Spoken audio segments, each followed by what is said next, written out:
right, it is 7:04, and I'm calling the June 16th meeting of the Economic Development Commission to order. We have President Laura Parker, myself, Sandy Allerhead, Denise Luciano, and Sharon Rice. So first on the agenda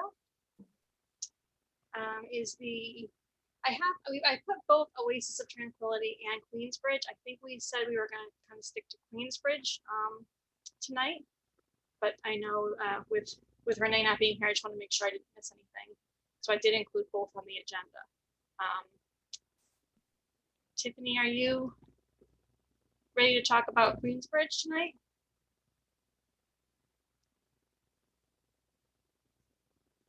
I don't see Tiffany on the list. No, they were. I thought they were all just here in a big room. Did we lose them? Oh, on somebody else's. Yes. Excuse me. Hi. This is Dave D'Agostino. I'm here on. Well, I'm here with Queensbridge this evening. Just for your information, this evening we are not presenting on Queensbridge. We're only going to be presenting on Oasis of Tranquility. I thought that information was shared with the EDC prior to this, just to make everything simpler. We scaled back the presentation, and this evening we're focused on the Oasis of Tranquility application. And obviously the relationship is Queensbridge is doing some work for Oasis of Tranquility to put the application forth. So I hope that answers your question this evening. Yeah, perfect. Thank you. I know Renee and I were kind of going back and forth, and she was forwarding me different emails. I was trying to unravel what the plan was. Sure. And I think we do appreciate that the one at a time approach of just looking at one business and then looking at the other. We understand it makes things a lot easier. Yes. Love the dream. So, all right. For us too. Great. Yeah. If you'd like to get started, then we're all set. Sure. Can we, with permission, can we share our screen, because we do have a PowerPoint presentation that we've prepared? Let me. I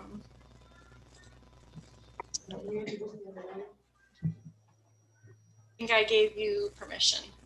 See if that works. We're 1 second. Give us 1 second. We're bringing this up. While we're waiting for this presentation to come up, I just want to also introduce Brandon Kurtzman. He is. Here he is. He raised his hand. He's an attorney who represents Oasis of Tranquility relative to what I understand to be the delivery questions. And Mr. Kurtzman, please correct me if I'm wrong on that. But if the EDC has any questions relative to that, I'm going to direct their attention to Attorney Kurtzman. Yeah, thanks, David. Yeah, so just for the record here, my name's Brandon Kurtzman. I'm with Vicente Cederberg. And we represent Oasis of Tranquility in connection with their delivery license. So the firm specializes in the cannabis space.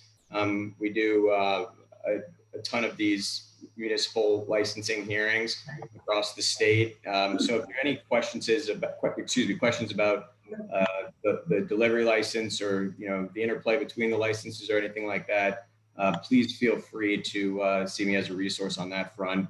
Otherwise, I'll defer to Mr. D'Agostino and let him go ahead with the presentation here. Thank you.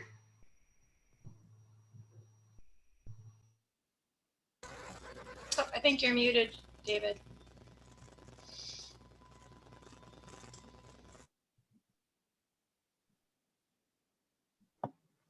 Okay, can you hear me now? Yes, perfect. Thank you. Okay, that's the old Verizon commercial, I think. Anyway, so now that you can hear me, I'd like to just recap for everybody where we are. So Oasis of Tranquility is presenting and requesting.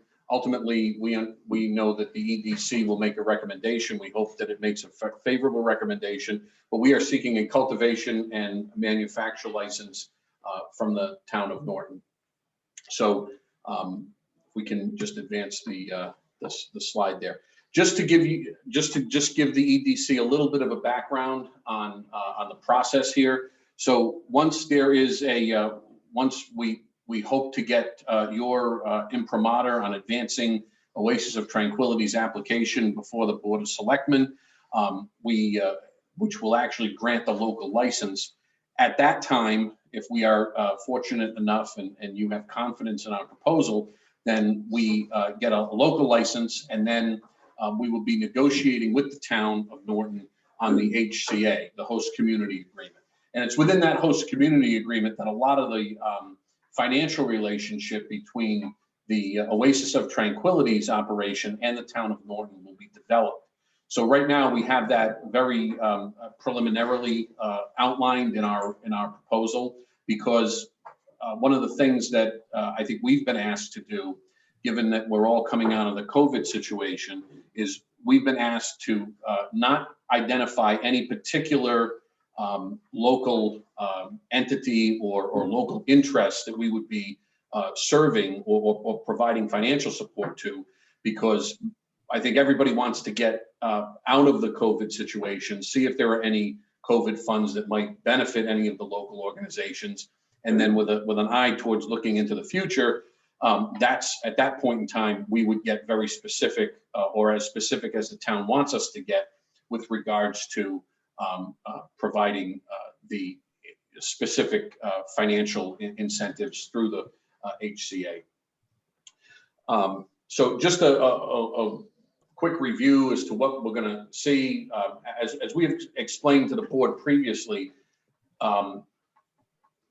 Queensbridge brings a lot of internal expertise to Oasis of Tranquility's application. We're assisting them and helping address certain things. We'll address any specific issues that you'd like to see this evening. We have basically an in-house legal advisory team. We have an in-house cultivation expert. We have an in-house botanist. I think you've heard from these people before. In-house security. We have our own marketing and branding department or mechanism, our own PR mechanism, as well as real estate and construction to identify sites for development, and also to advise on build out and construction of the facility. The property that we're actually looking at here for Oasis of Tranquility is it's raw land. We will be proposing to build there's the site there. We will be proposing to build a new building, a steel building on that site. And it's basically, I'm gonna just speak broadly to this. We can get more specific from our construction specialists, but basically the concept is a building within a building. So within this site, we will have separate grow rooms. We've addressed things such as odor mitigation, noise mitigation. We've addressed issues related to water recirculation and all kinds of LEED type issues. And we've provided all of that in our materials. So what we have done is we've submitted, and I know that we've sort of inundated the EDC with gobs of information and pages and pages of data. You had asked us a couple of meetings ago to provide a searchable document. We have done that as well. So just to sort of recap, Oasis of Tranquility, we've submitted detailed plans in compliance with all the Massachusetts statutes, as well as the regulations from the Massachusetts Cannabis Control Commission. We've identified our hours of operation for cultivation, our hours of operation for manufacturing. We've identified our compliance plans. We've provided checklists based on CCC regulations. We have a waste disposal plan, and we have parking and traffic plans as well. Just to give the board an idea, I know one of the questions that had been asked of us in written form in advance of tonight's meeting was, how many employees do we expect? We expect to have about 100 employees working at the Oasis of Tranquility site that we've identified. So we think that that'll bring, a significant amount of local economic development opportunity to the town of Norton. Our security overview, this is a basic overview of what we've identified. We also have been in communication with the chief of police, who's provided some questions to us. We've provided written answers back to the chief, and we think that we hope certainly that our presentation has satisfied the chief. A lot of the questions that were asked of us initially by the EDC and by the town were under the sort of heading or the concept of a retail operation. And I just want to reemphasize, we are not here proposing a retail operation. So a lot of the particulars relative to traffic flow, traffic studies, and things of that nature, which are absolutely very important to a retail operation that's going to have a high flow of customers in and out. That's not what Oasis of Tranquility's plan proposes. We will have flow of employees, obviously in and out, but in and out to coincide with different shifts. And we'll obviously have transportation in and out, but mainly, wholesale related transportation. So there's not going to be any retail operation at the facility. David, I apologize for interrupting. The retail questions were mine. That was my error. I'm aware that you're not doing retail. I think what I was trying to refer to was a delivery operation. And so that was my error. Sure. Those questions really were targeted for the delivery piece, not for retail. So I apologize.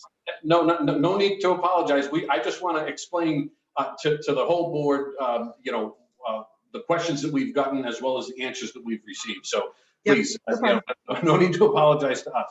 But in terms of our operational information here, we will be able to drill down with greater detail on all of these things. But and I think I know we've submitted documentation on all of these points. But odor mitigation, managing waste, our lighting equipment, using the tiered system, the tiered grow system that we have, as well as transportation and parking, which I've touched on just now. So all of these points we have provided in greater technical detail to you in the written materials that have been presented.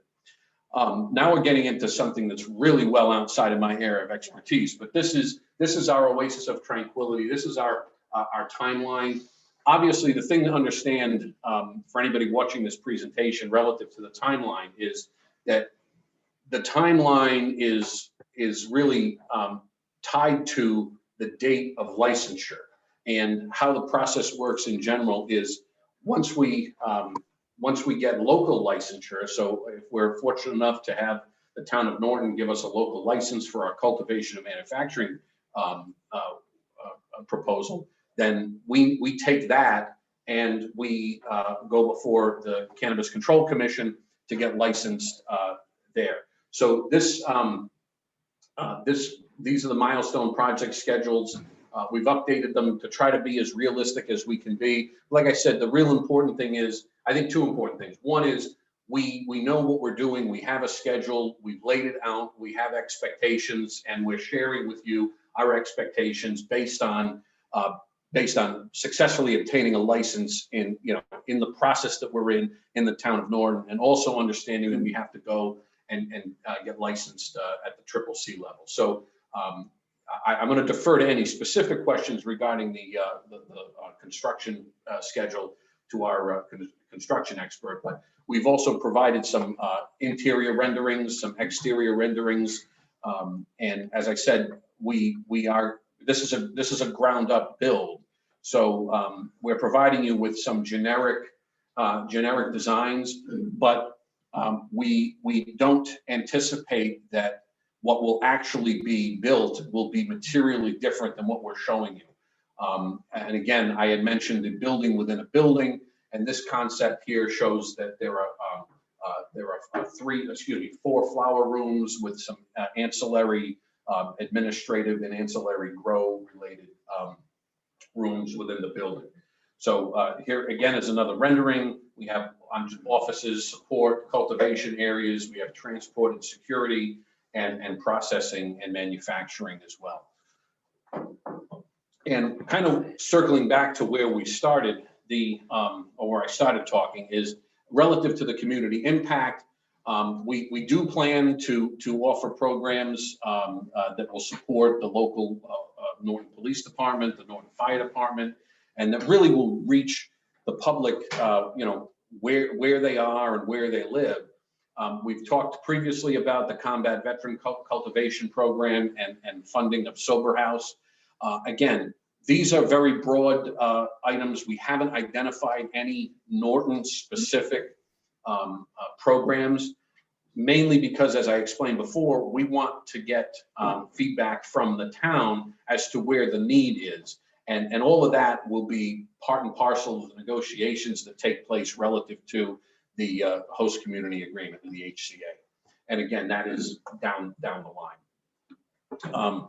So this is just some information on the, it speaks for itself. This is our Oasis of Tranquility, our guiding principles.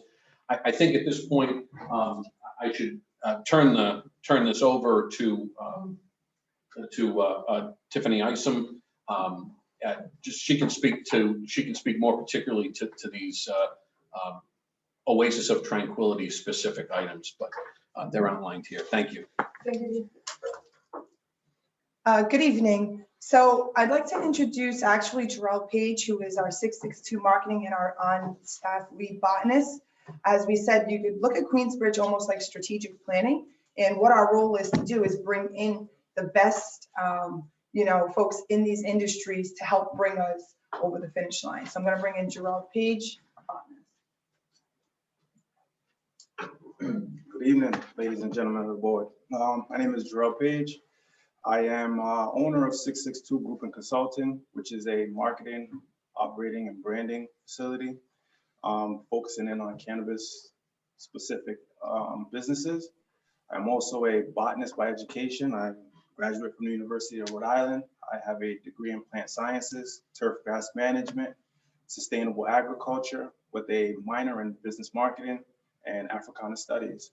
So what I bring to the table as far as Oasis of Tranquility's guiding principles is to ensure that Oasis of Tranquility meets and exceeds the quality, the efficiency, the ethics, and the community impact portion. And for instance, Oasis of Tranquility's business model is to set the bar high, thoroughly through innovation, consistency, understanding, and meeting customers and business demands and cultivation. As far as innovation and consistency are considered, we speak of things such as efficiency. Also, we're bringing sustainable agriculture practices to the cannabis industry. And as far as efficiency, the previous professional experience of our leadership team, such as myself, with my wealth of institutional learning, as my education, and I've also been cultivating for about 12 years, 13 years now.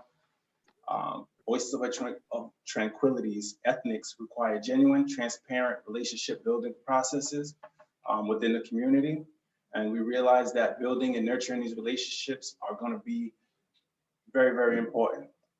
Our community impact, such as what Dave D'Agostino also hit on, was kind of broadly laid out in the sense of we weren't really being too specific on where we were going to set and place most of these funds that we are going to give out through our host community agreement.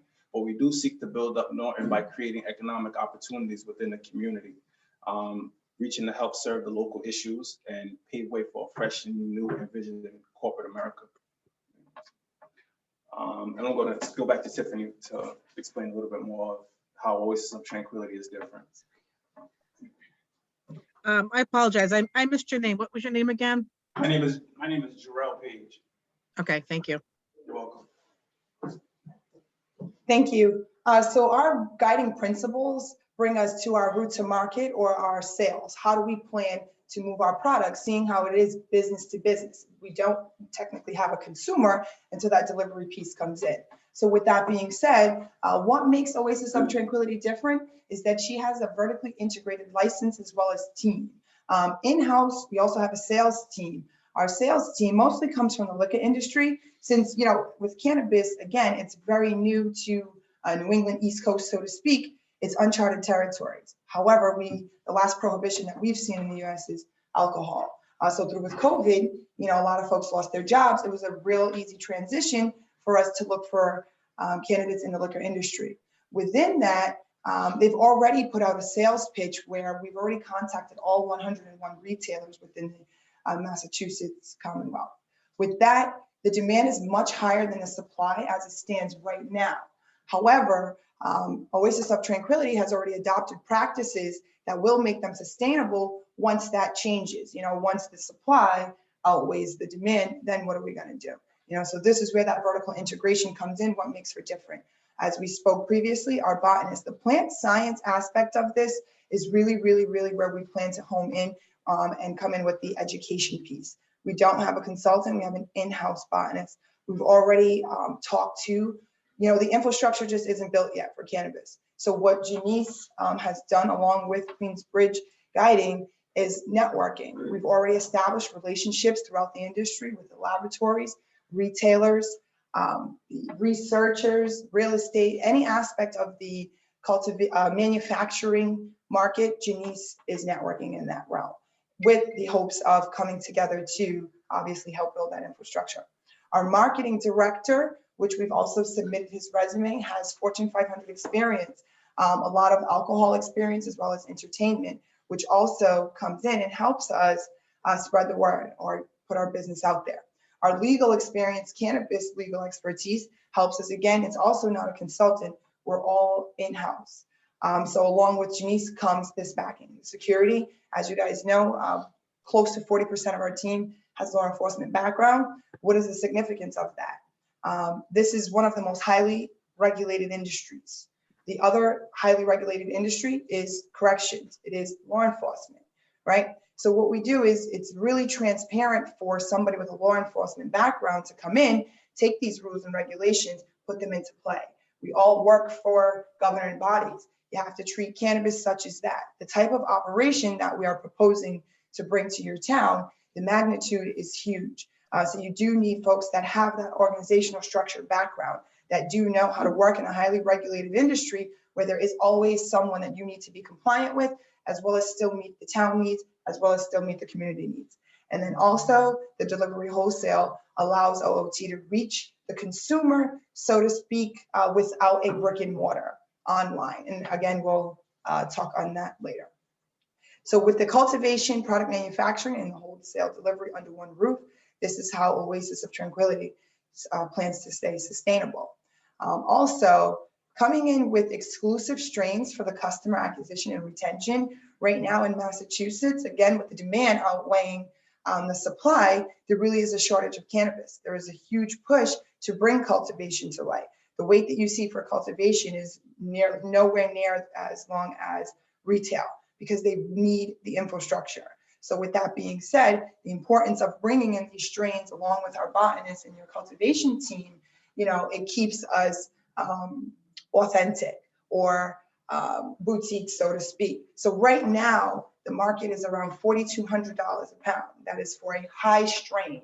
So there are several different strains, there's almost a level of cannabis for everyone, from medicinal to recreational to edibles, and they all come obviously with a different taste or touch. So we plan to tackle that industry with our botany and cultivation team, as they do have experience making new strains on their own already. So we also plan to provide strains that are not available in Massachusetts. And again, we will touch medicinal and recreational clients. Lastly, we really look to strive in knowledge and technology. Coming from law enforcement, we work with the multi-generational workforce. If you tour any cultivation site in Massachusetts, the average age range is 23 years old. You have a 85,000 square foot facility being ran by the average age of 23. With that being said, Oasis of Tranquility model is to come in with that multi-generational workforce where we can tackle all angles of our consumer market. And also keeping that innovative touch where the younger crowd will be able to tell the older crowd, will be able to meet each other and again, reach all aspects of the market. And lastly, our facility will be state of the art. So with Quest IT technology, the difference between this is Quest is your HVAC system. In New England, with the humidity and just the way that cultivation works, your HVAC is probably your most pertinent equipment that you need. This is your meat and potatoes of your facility. So with the IQ technology piece of it, this is the leading technology in the cannabis space in the world. With that, it's the technological piece that you need to learn. It's the software that allows and sends signals. We can be home no matter where we're at. Whoever is in charge of that facility will be signaled and made aware if something's going wrong inside of that with the girls. Yeah. So lastly, we talk about our path to purchase. So we look at this as kind of like buckets or funnels. So all of the things that we just explained, from our guiding principles to our brand identity, kind of bring us here. How do we plan to actually sell our product? One, we start with awareness, public relations. Janice already has a website. She's already attended several networking events. Janice is very well known in the cannabis space amongst social equity applicants. She's a leader within her organization. Also, we plan to look for local, national, and trade press. We know that cannabis, you can't, so to speak, advertise openly on social media or on television. However, you can use trade press, which is almost like your local TV networks or your cable TV channels. So also we have our sales calls and emails. Again, these are things that, although it may seem premature, these are things that Oasis of Tranquility has already done, already start to make these connections so that soon as she is able to go, her boots are on the ground and she's running forward. Cannabis conventions, these are things as well that she has already attended. Janice brings a lot of these networking events to light in Massachusetts in the cannabis space. And obviously social media. There's no way to get around this era or generation without tackling that social media. And then next, we generate the interest. How are we going to do that? We're going to have in-person meetings, sell sheets and iPads. So picture it almost old school door-to-door business. Cannabis is bringing back a new trade or industry, so to speak, trades that you saw when other industries were booming or starting again. So with that being said, we have to integrate that technology. We can't just walk around with pens and paper. So we'd like to bring in iPads, tools, and just things that will visually give folks that we're speaking to an idea of who we are. We'd like to do sizzle promo videos, which is almost just like a quick flash video that draws your attention. And also we would do, Queensbridge would do branding promo items for Oasis of Tranquility. With that, you're talking about what we would call like swag. When she attends these cannabis conventions or even these local networking events, we always have something in hand to hand out with the business's logo on that as well. We'll get into what consideration is. Our product trials at retail. So these are things that the CCC has already set rules and regulations. So it's already expected that we will be producing within the regulated amounts of trial products to the retailers. Then we also would like to do events such as like Meet the Botanist, influencer marketing, looking for local influencers of Massachusetts, grassroots retail marketing, coming from a grassroots culture, you know, Janice would like to keep that authenticity. Also, we continue to have PR through blogging and speaking engagements with the intent of introductory offers, maybe something like volume discounts, retail promotions. You know, again, being in that highly regulated industry, it kind of limits the things in ways that you can actually give out or, so to speak, sample things. And when we talk about evaluation, we want to go back. There are programs that we have been studying throughout the cannabis space. Again, a lot of this stuff is new. There are currently 14 cultivation sites up and running. With that being said, the demand outweighs the supply. They're really, no matter what right now, they're working. So a lot of programs are so new, you have to vet through so many of them to really choose what's the right one for your operation. And I think it's a little too early in stages to do so. So then we get to purchase. We talk about signed orders. Oasis of Tranquility has already reached out to retailers and has obtained signed agreements that they will purchase on the delivery end as well as retail. And then you talk about unique and customized packaging. With that manufacturing license, Janice is allowed to do white labeling through the wholesale delivery as well as the manufacturing side of things. So she will be able to brand multiple branding and different packaging and secured professional deliveries as well. Last, our retention. We talk about making sure that we keep our clients. So our customer service follow-up is huge. Even in this infancy phase, everyone that we make contact with, we follow up with. We will adopt a CRM tool. Cultivera is one that we've been looking at thus far. Again, it is still in infancy phases, so we have not committed. And then we plan to manage customer relations from seed to sale and to be proactive approach and repeat orders and referrals. Lastly, we've already talked about people in the community impact. The last thing that I would like to bring up is our cultivation sales forecast. And I am going to bring Jarrell back in as the consultant on the cultivation side to speak on the yieldings and the waste products as well. Good evening again, board. As Tiffany had led to speak about our cultivation sales forecast. From a plant scientist perspective, and just really trying to make the board understand that plants are pretty easy to predict as far as yield would go. Although everything is pretty strain specific and also obviously equipment specific, we look to have grow assumptions pretty much locked in at 2,600 lights in our facility. And as far as space goes, with those lights, they cover about a 5 by 5 foot pattern or space, which allows us to have about 16 plants per light within that space, which ultimately can yield at the lower end approximately 1.5 pounds per light.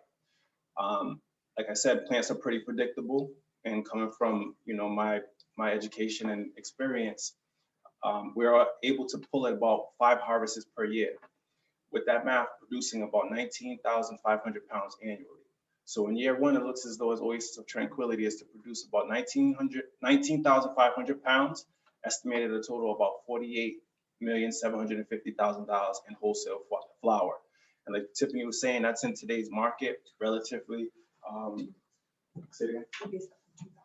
Yeah, and that's in today's market, but we also did base that upon $2,000 per pound. Waste product, again, like she had led to a little earlier, being licensed to also manufacture through our facility, we'll process our trimmed waste material from each harvest. We will also acquire waste products from other licensed facilities as well within Massachusetts that have the ability to cultivate marijuana, but cannot process their waste products themselves. So what will you do with the waste product? I mean, you said that you'll collect it, but what do you do with it?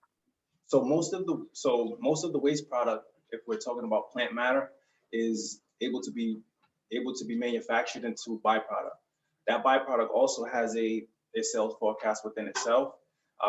When we think about that byproduct, we think about the plant leaves, the plant stalks, everything within the plant itself. So we look to use that plant and create byproduct. And you'll be doing that on site or sending it out? That's on site. I think Tiffany's gonna answer. Sure. So to answer your question, the byproduct, that is what we've submitted in our manufacturing plan. So a list of products that will be processed there in-house. The last blurb that you saw there are some sites, for instance, if you are cultivation alone, you cannot process. So standalone cultivation sites would need to send their byproduct, which is everything except for the flower, to our manufacturing facility, which they would be separate from ours and processed and turned into edibles, tinctures, salves, skincare products, vapes, the oils, the pens. There's a plethora of products which we have listed in our operational plans, but it could be, that is what your whole manufacturing is. So cultivation alone, you can only grow and sell the flower. You add manufacturing to it, you can take everything from the flower. So again, in traditional or conventional business, a lot of people would say, well, what is your loss? What are you counting for your loss, right? We would say 20%. Well, in cannabis, it's a little different because even if your flower is lost, you still can use that byproduct to make within, the set standards for the laboratories and such things. You can still use that for those byproducts. So byproducts really are products that will be on the shelves and packaged.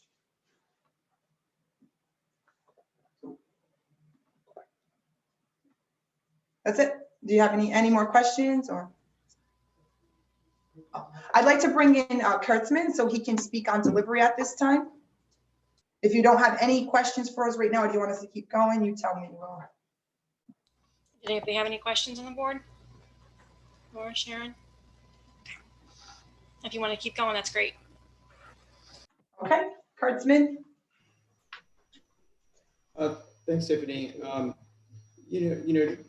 As sort of was alluded to in the presentation, this facility is going to have, sort of this triple function as a cultivation license, a manufacturing license, and then this wholesale delivery license. So the wholesale delivery license is the newest license that is available with the Cannabis Control Commission. And this allows the holders of the license to purchase the product wholesale, to store it at the facility, and then deliver it to consumers So it's sort of like a retail component without the actual facility. So when you have a facility like this one, a lot of the cannabis flower will be grown, and then in this facility, then the manufacturing part, marijuana products will be created, and then the delivery component will allow these products to be sent to consumers, in addition to allow them to purchase wholesale products from other marijuana cultivators and product manufacturers and sell those to consumers as well. So, there are no marijuana wholesalers, delivery wholesalers, open for business yet. The license just opened with the Cannabis Control Commission 2 weeks ago. So you submit a pre-certification application to the commission.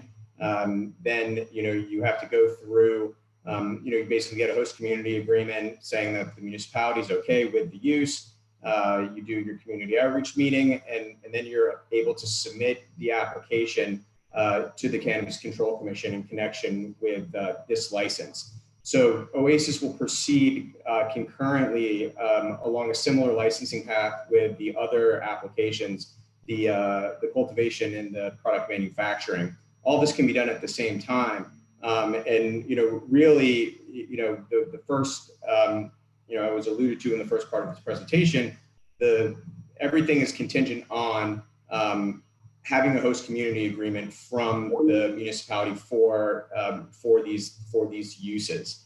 So whereas the EDC serves as an advisory capacity to the Board of Selectmen on the HCA, we would request that the EDC says, okay, you've provided us with a lot of information on what your plans. A lot of this information is going to be repeated again or presented again to the municipality in the form of a special permit and site plan review, which all marijuana establishments have to go through in order to get licensed.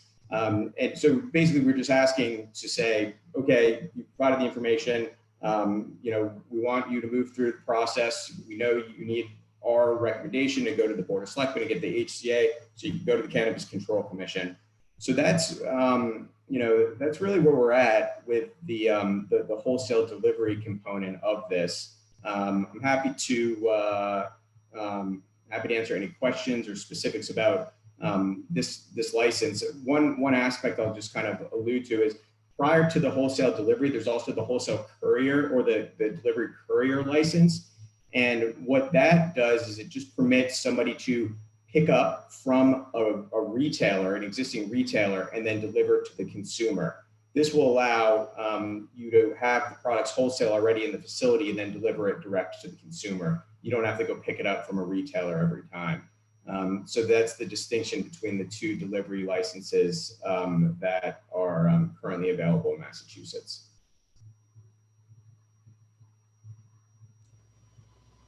Any questions from anybody? Sorry, that might have been a lot. Anyone on the board have any questions at all?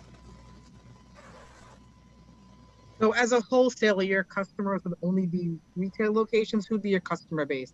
No. As a wholesaler, your customers are actual consumers. So as a wholesale delivery operator, you are allowed to deliver to consumers in any municipality that hasn't banned delivery to consumers. So you basically serve as like a delivery hub, whereas a marijuana courier is more of like, I liken it to like a Uber Eats driver. You're just picking it up and dropping it off, where this allows you to take it from this facility to directly to the consumers. And then the cultivation license allows you to sell directly to retailers, and so does the manufacturing license. The delivery, the wholesale delivery, creates a direct consumer component to this business that doesn't exist with the other two licenses, if that makes sense. Okay.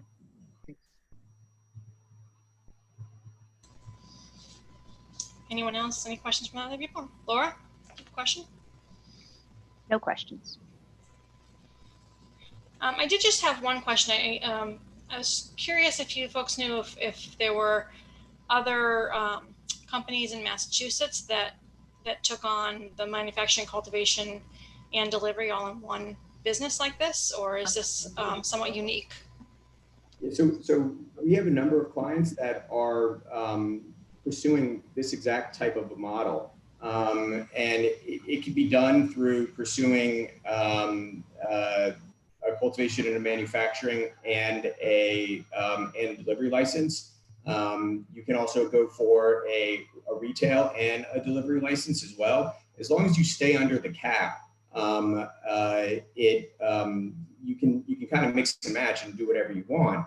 So what we're seeing is a lot of entrepreneurs like Oasis of Tranquility, they want to grow good marijuana and create good marijuana products, but in order for them to sell those products, they're strictly limited at this point to retailers that will enter into arrangements to sell their products at their stores. And while that is a component of the business, it's good to have a direct-to-consumer component as well, without having to rely on opening an actual retail facility and going through sort of the rigmarole of what really is probably the most difficult license to get from a municipal standpoint.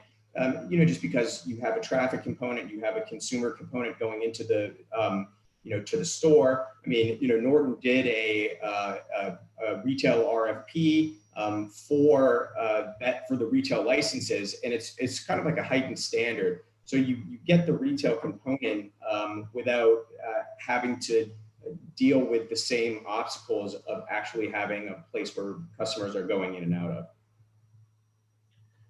Thank you, Mr. Kurtzman. I'd like to just add that, our proposal with Oasis of Tranquility, we hope to be the first actual licensure in this arena. I thank Mr. Kurtzman for explaining the details of that. Laura, go ahead. I do. I actually have a question for Mr. Kurtzman, if you don't mind. Do you have cultivation clients right now, or are you primarily focused on delivery? Well, so which question, do I have cultivation clients right now? Yes. Yeah, so Vicente Cederberg, as a law firm, we're a national firm that we focus only in the cannabis industry. We've been in Massachusetts since the first round of medical applications, which I believe was in 2012. And since that time, the only thing that we've been doing, or a large component of what we've been doing, is helping individuals get through the licensing process. So we probably have secured, I don't know the exact numbers, but I would say, 50 cultivation licenses, 50 retail licenses, 75 retail licenses, every single type of license that is available. People come to our firm and we help them through the process in municipalities throughout the Commonwealth. So, I'm often appearing before committees and boards and city councils to discuss issues like this and how the licenses interplay and how the municipality has, control and say over the process and what needs to happen with the Cannabis Control Commission. But, there's a variety or a number of our clients that are currently operational in the state, starting back at when, you had to be a vertically integrated medical operator. This was before recreational passed in 2016, at which point the vertical integration requirement was, they got rid of it, and it allowed for individuals to apply for separate license types. And so that's all we do. That's all my day is working with the Cannabis Control Commission and working with groups to help them get licensed. And then we do this on a national level too. So we help folks get licensed basically anywhere where there's a regulated medical or adult use market. And just to confirm, I think I heard that you said you've got cultivators that are not only CCC licensed, but are actually operational in the state. We do. I'm assuming outside the state as well. And outside the state, exactly. Okay. But for What I'd like to- clarification, they're not licensed for delivery wholesalers, right? Didn't that just get approved by CCC in June 1st of this year? Exactly. So we were fortunate to have our client receive the first commence operations for a delivery courier license, which was a huge milestone for the firm, but also for the Cannabis Control Commission and for social equity applicants, where these licenses are limited to these groups. So you're absolutely correct. The commission just opened up the licensing process for the delivery wholesale license. We've submitted a number of pre-certifications, which is the first part of the delivery, the wholesale delivery license, but there are nobody has gotten to commence operations for the delivery wholesale. We anticipate that our first clients that we've submitted these licenses for will hopefully get their commence operations probably early fall, late fall, depending on how quickly they can get through the process. Obviously, you need to get your special permits, you need to get your local approvals, you need to go through the inspections with the commission. So that takes a 4 to 6 months, depending on how quickly you can move through the process. But nobody is delivering to consumers right now from a delivery wholesale license. I apologize, Laura. That's okay. I'm going to bounce back to my original question. I understand that you assist with the licensing process with the CCC. Do you also help with the municipality permitting process? Yeah, we do. So, we're a full service law firm. So when somebody comes to me and says, I want to open up a marijuana manufacturer or a delivery license or whatever license it may be, we can come in and assist as much or as little as needed. So sometimes we'll say, help us with everything, at which point we'll work with the municipality to go through the local licensing process, get the special permits, submit the site plan. We'll work with the Cannabis Control Commission to submit the state application. Our compliance department comes in and assists with all of the necessary inspections that you need once you get your provisional license. And then, once clients become operational, there's ongoing compliance support that we offer to ensure that our clients remain compliant with the regulations, both at the local and state level. So, for our representation of Oasis of Tranquility, Denise came in and said, hey, can you help out with this delivery license? And we said, yeah, we would happy to, basically the scope of representation for this was more or less limited to helping out on the state regulatory side. When she let me know that, the EDC had some questions about the delivery license, I said I would be happy to join one of these meetings to, just to explain any questions that may come up and sort of explain our role in the process and the support that, Oasis has, moving forward through the rest of the process. Thank you. Does anybody have any other questions at all? All right, well, I thank you all for your time. I appreciate the, breaking it down for us again. It's been kind of a lot of back and forth with the different proposals, and I know it's kind of a lot to take in, so I appreciate you breaking it down for us, and the PowerPoint just focused on the one tonight. I think that was really helpful. So I appreciate you all taking the time tonight. Well, thank you. We appreciate the opportunity to come before you again and try to answer questions and give you, share the information that we have with you so you can be more informed about what it is that we hope to do. So we thank you for your time, and I'm not sure what the process is going forward.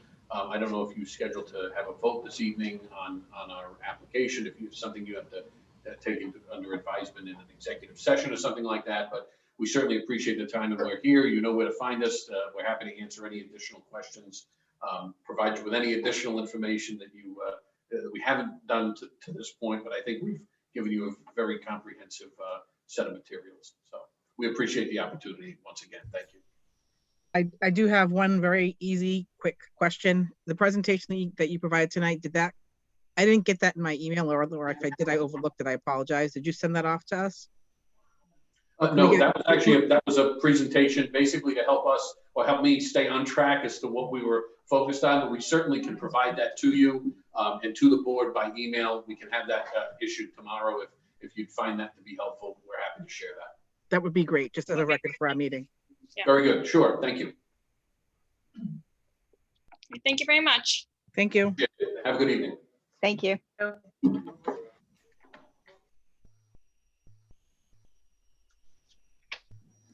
back to the agenda here.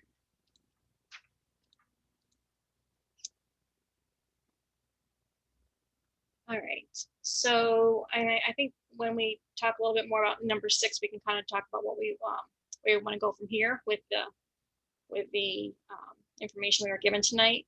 But in the meantime, the business guide review and the business survey are on the agenda.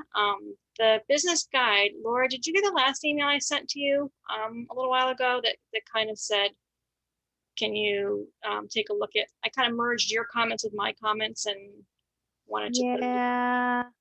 a chance. I haven't had I mean, you know, starting next week I'll have a lot more time to put it together. So if you have a As chance. soon as you said my name, I was like, I feel like I forgot to do something. And I apologize. I don't like missing That's deadlines. okay. You know, I remember you asking, and I remember putting it on a list, and then I promptly forgot about it. I apologize. that's okay. I mean, I think like I said, I wouldn't have had time to do anything with your feedback anyway. Okay, good. Sandy, I apologize. I missed what we're not talking about tonight, just so I can put a note on the minutes. Oh, no, I said when we get to number 6, discussion of EDC role, I think we can talk about a little bit more about what we were going to, going forward, how we want to, you know, in terms of voting, what do we want to do with the different establishments that we're presenting tonight.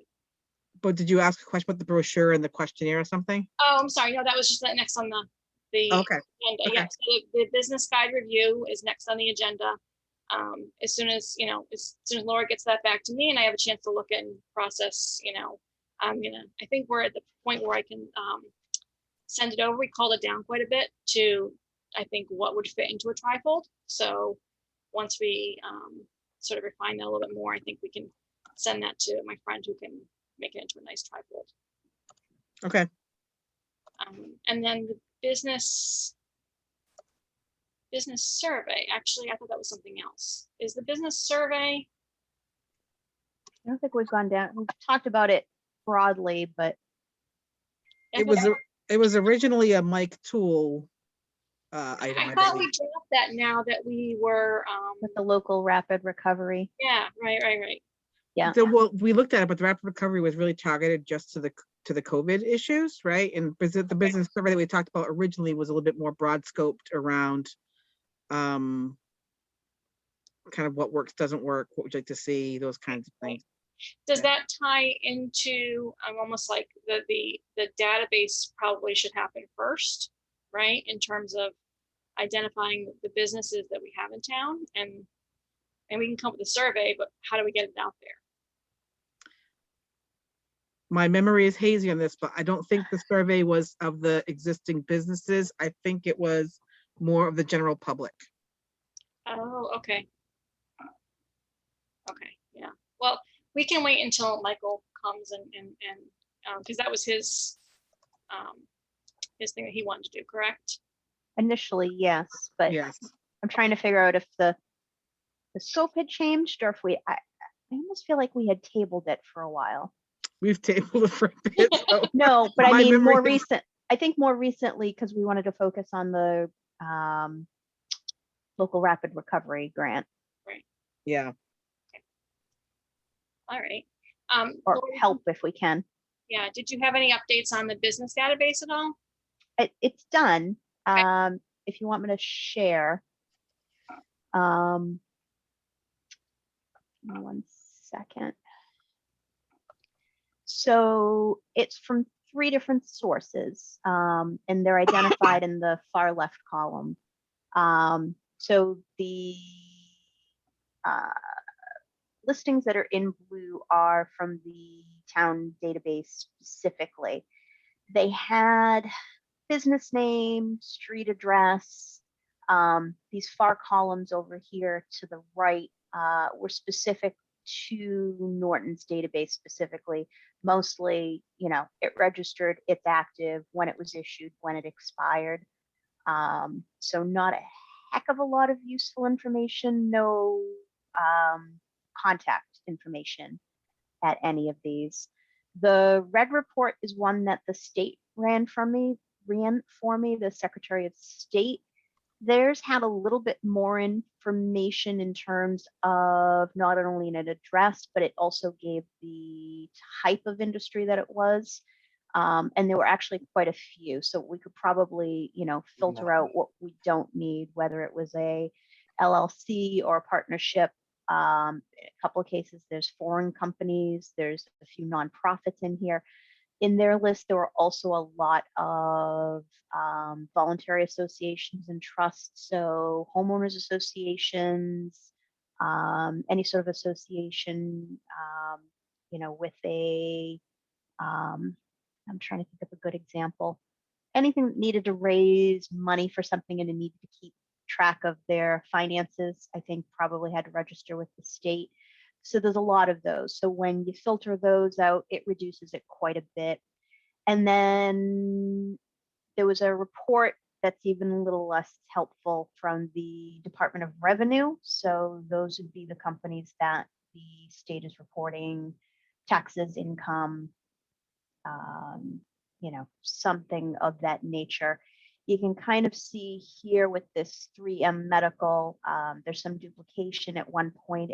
They probably started out started out as an LLC and then switched to a corporation. So you'll see a few of those. What I was kind of surprised about and wanted to talk about is I would have expected to see some more duplication, meaning I would have expected to see it on the town's report as well as either one of the state reports, and that didn't happen. So it's hard to kind of get a good idea of, all of the active, literally we do have a list of, every single company that has registered anywhere in the state. So it's comprehensive in that respect, but in terms of usefulness, I'm not exactly sure, but we do have a comprehensive list. It can be sorted or filtered to, kind of focus on, information that we might be looking for. But in terms of, there's not a lot of good data in terms of, unless we recognize the name, we don't know if this is retail. We don't know if they're actively still open. So it was a bit of a challenge from there. I mean, it's a good start, but yeah, it's a good start. So where do we want to go, I guess, from here? We want to start adding some columns and start collecting some more data information. I mean, the ultimate goal here is to be able to have a resource of contact information, correct? Is that Yeah. one of the goals? That was my thought is, I mean, if we could get, proprietor name or at least a contact name, ideally either phone and or email, preferably both. So we could add a column and literally drive around and see, do these businesses look like they're still active or are they inactive? Like, are they existing? Some of them, I mean, there's literally nothing there telling you what they are. The name of the company is 133 West Main Street, LLC. It's, Right. It's somebody operating some business out of their house. You will recognize. Oh, the other thing that was interesting is, let me see if I can find a good example. there were some businesses here, and they must just be registered here, but the businesses themselves are not here. There's a Caribbean market that I saw listed on here. There was some convenience store that I saw that was listed on here that I had never heard of. And when I went and Googled it, it's not in this town. It just happens to be registered in this town. So, you know, that wasn't, it needs some data scrubbing from that perspective as well. But it is a very big list. It has, at this point, 1,581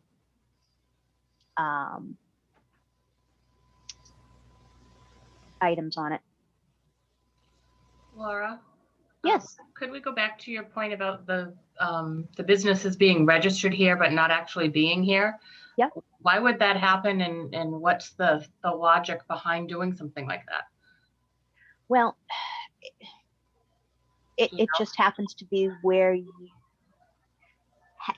happen to register your business. So in corporations, a lot of time, you may have a corporation that's in Massachusetts, but it'll be an LLC, and you'll see it says a Delaware LLC. Delaware has preferable tax treatment. It could be that. It could just simply be the person who lives here and registered the business here, but is operating it in another town. Could be a number of different reasons, but that also makes this a little bit more challenging. Right. Thank you. So I guess I have a question. Are we interested in only the brick and mortar types of businesses, or like I presume that some of these could be like someone who does consulting and wants to separate the consulting business from their personal pay, or a lot of that kind of stuff going on. Like, do we want to figure out which ones are actually brick and mortar for, buildings that are functioning in town versus what's, in-home consulting types of businesses? Yeah, my one thought, given the large size, is, if we split it up, everybody took, the list that was within their assigned chunk, yeah, and try to do some data scrubbing there. I can certainly add the columns that we think we want to have, share it with everybody, and then I could put a column and just assign an equal amount to everybody and just ask them to do a little research on their own. That might be the quickest way of going about it.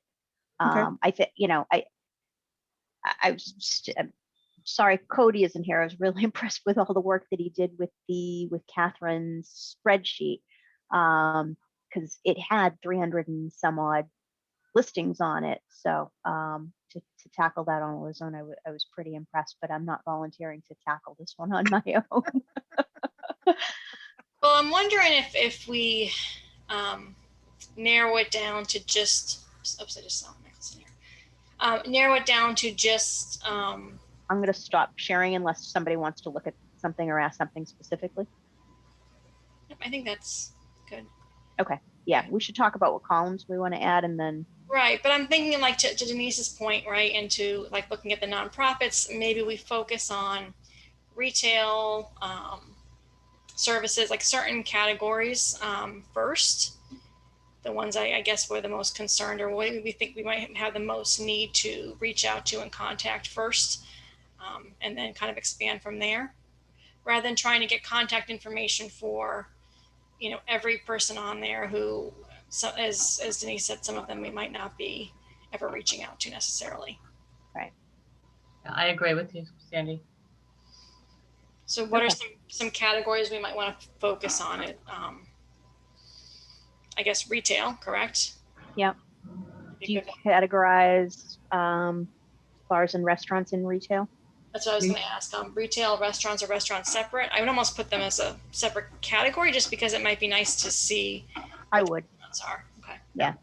I would say things like manufacturing, distribution, warehouses, stuff like that too. Right.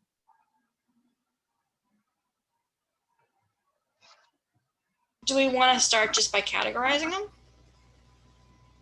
and then decide from there which categories we want to explore further?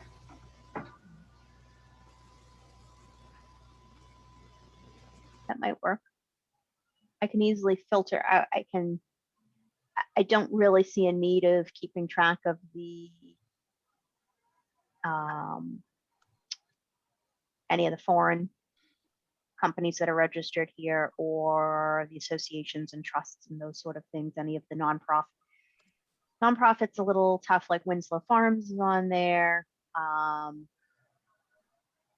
Why, that may be somebody we want to talk about. So maybe excluding all nonprofits isn't the best idea. Well, I think for a starting point, it isn't a bad thing, right? To narrow it down, to be able to categorize, and then we can kind of go back in through and see. Just trying to think how we can make it a little bit more manageable, and not, and really hit the ones we're gonna most likely be reaching out to at some point. Andy, could you just quickly just show me that spreadsheet again?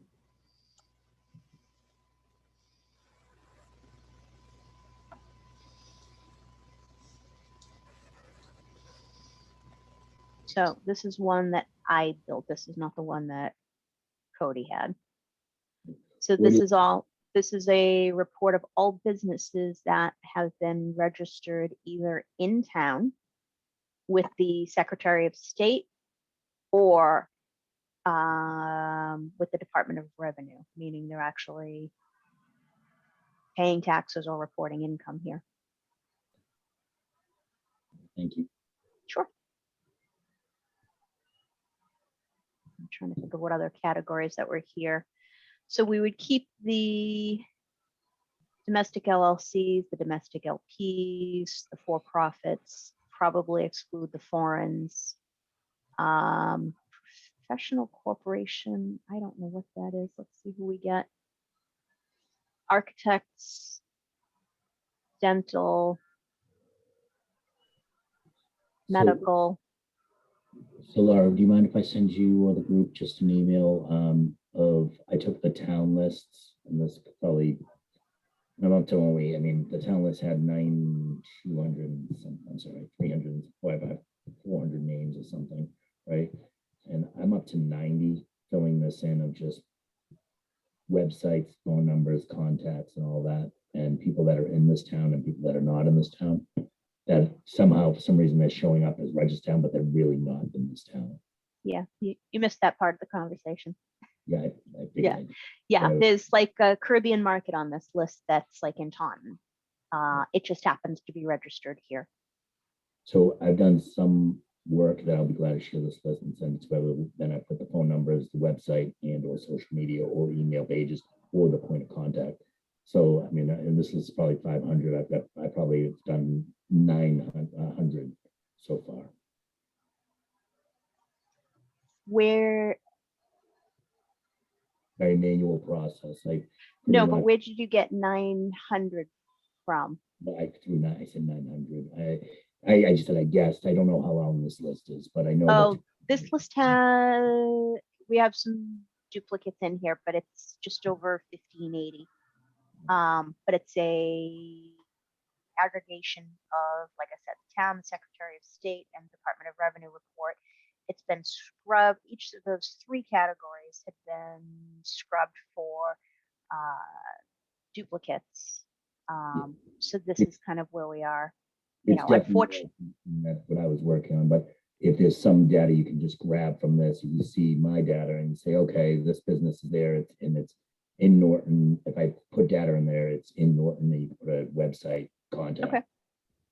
And I was basically doing this manually. It's just kind of when I was sitting on TV. I'd go to the company name, go to Facebook, Google it, yada, yada, yada, see where they're located, pull up the data that I needed. So I'm glad to share that, send that to you as well. Okay. Yeah, no, that would be great if we can do some sort of pivot table in there and combine it.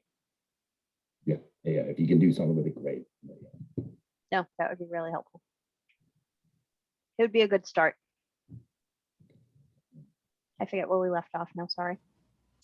I was just suggesting maybe we start by just categorizing so that we can then decide which categories we want to hone in on a little bit more. So we can split the list up and categorize, or however you want to. I think the easiest way of doing that is.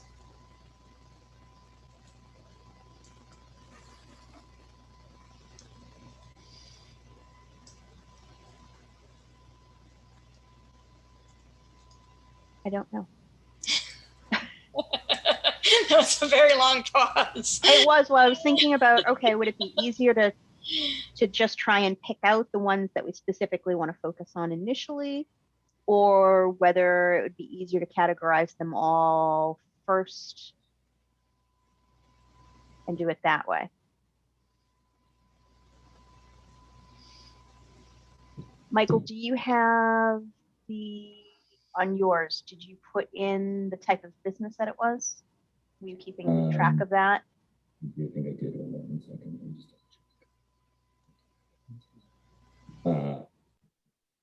I did not. You know, there was somewhere it was like, it doesn't make sense. Like, here's one right here, PTM Instruction.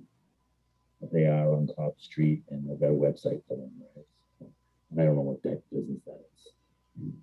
So I did not do that.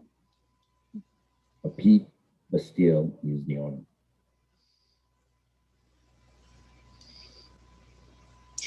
Laura, if you want to take Michael's information and merge it into yours. Okay. And then, you know, shoot me out what you want me to do next. Because I, again, next week start to get a lot more free time after Friday. Okay. Oh my God, we're going to see like crazy Sandy, summer crazy Sandy. Nobody rests when Sandy is off.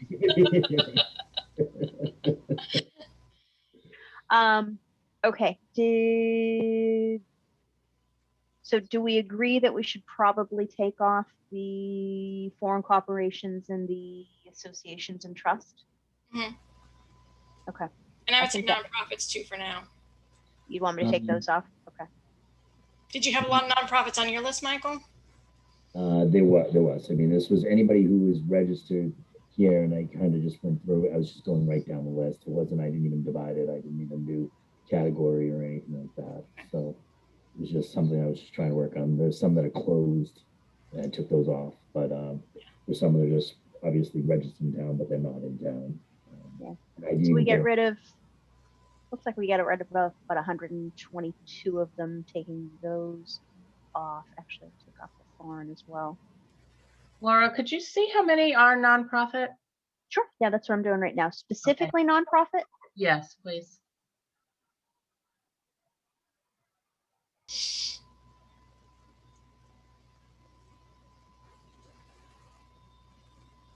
$109.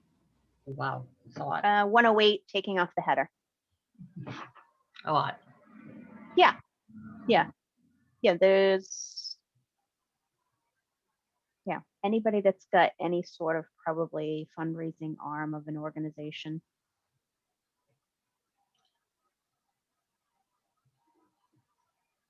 All sorts of things in here. I'm just asking a question. I think I know the answer.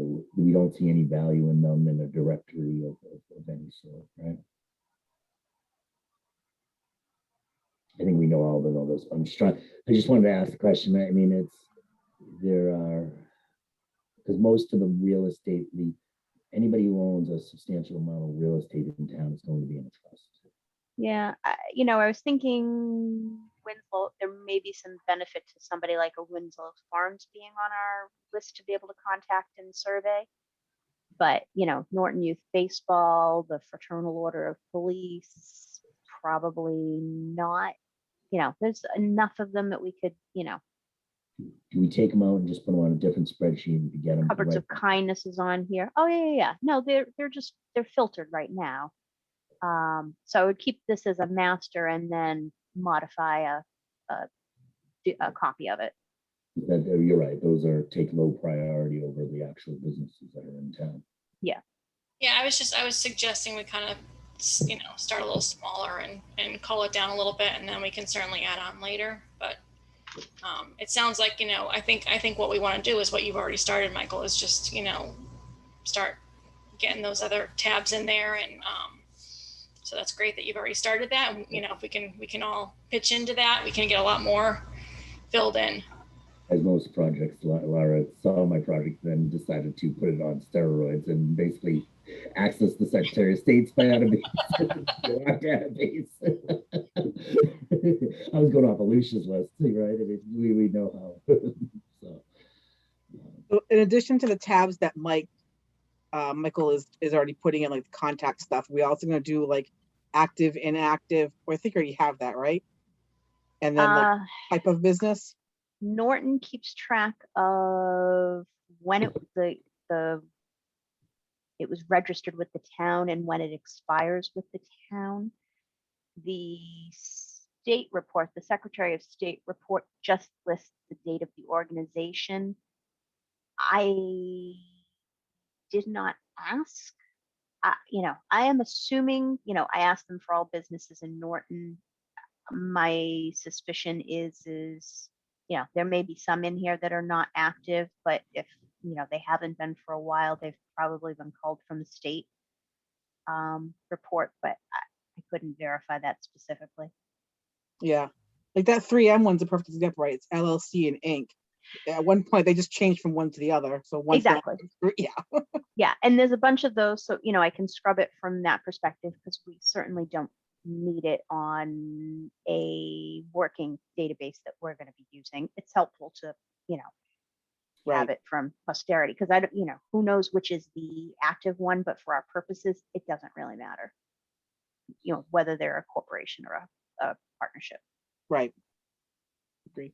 I was going to ask a quick question, and I'm going to go to it, and as soon as I ask it, you guys are going to know the answer because you know the bylaws and the charter much better than I do. Is there anything in either of those that requires a business that's operating in town to have a business certificate? We have even gone down that road. Like every business should, and I don't know if it's value or we're just that's putting a barrier to slow down, which I am against completely, but there is value, I think, to knowing that if a business is registered in town, and is that covered by a bylaw, which I'm scrambling around to get to see.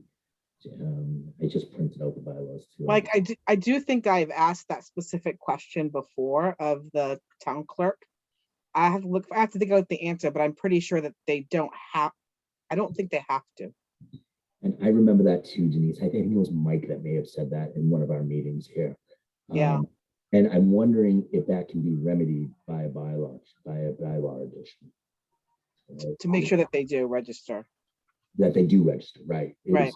That the town requires that if you operate a business, and I'm talking about no fee. Like I don't do. All you need to do is go on the website, say we have a business here. What's your corporation number or what kind of business you are? Boom, submit. Maybe there's a $1 fee. I don't know. But, just so we have a record of it, right? Right. I mean, yeah. I'm wondering if that's something that we as a group should look at as future meetings and really weigh the pros and the cons of doing it. I'm not even sure if it's legal, but it might be a question to ask as well. Okay. Yeah, I think it's a good question for Mike Units to start with, right? And see, as you said, is it legal? Is it something that's other towns have done to just kind of scope that out? Because obviously once we have this done and we feel like it's up to date, I would love the town, and even if the town clerk to maybe kind of take it and saying, okay, here's a good starting point for you. Now we're going to hopefully keep this up to date and live and active. For a volunteer. It's a good thought. Look at my glasses half full, Laura. I like those rosy glasses you're wearing. Laura, you know why you'd never be a town clerk? What's that? You know why you'd never be a town clerk? No, why? Because I what? You'd cost too much.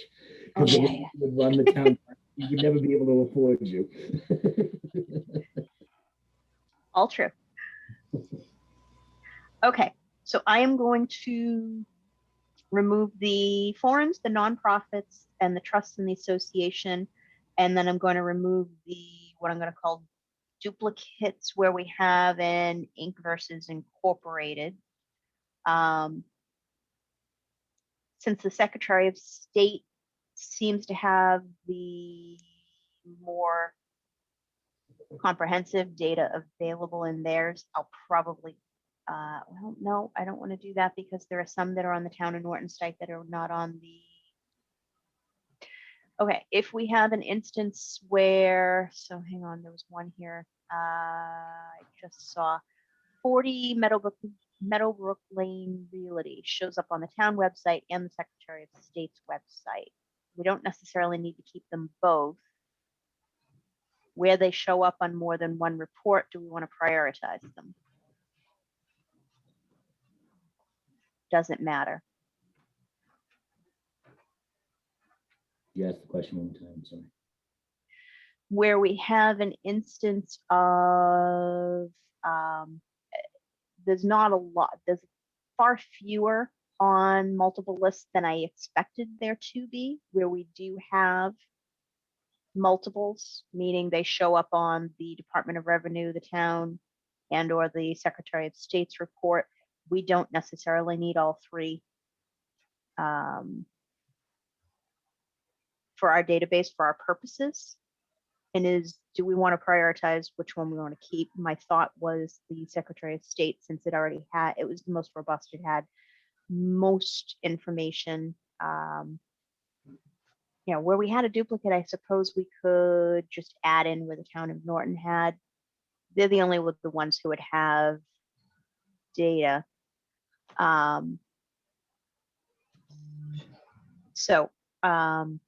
think you're right. The Secretary of State, the reason the Secretary of State's out is because there was probably an incorporation or a partnership. We have the date of organization. Yeah, and so that's going to be a legal file that they have to actually keep up to date and with financial records. So, or some kind of filings that they have to declare. So I'm pretty sure those are going to be the most up to date and current accurate from any of the databases. Okay. All right. I'll see if there's a way if I can. What I might do is just add columns where we do have, if it happened to be on the Norton, because it did show when they'd actually registered and when that registration expires. I don't know if we need it. I don't know if it's useful, but I hate to get rid of it and then need it later. So if it's easy enough, just to keep it on there.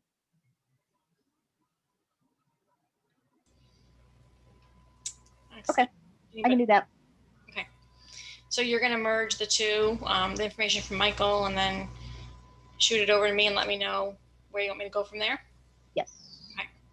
Sounds Yeah, good. hopefully we're looking at a much smaller report and we can break it down into, it may be, we have, just a few hundred left to fill in. If we're lucky. We'll see how good Michael was. All right, sounds great. Okay. Okay, anything else on that? Okay, so then the discussion of the EDC, so go ahead. I apologize, I was on mute. I didn't get it off fast enough. But I wanted to put down who's going to follow up with Mike Units on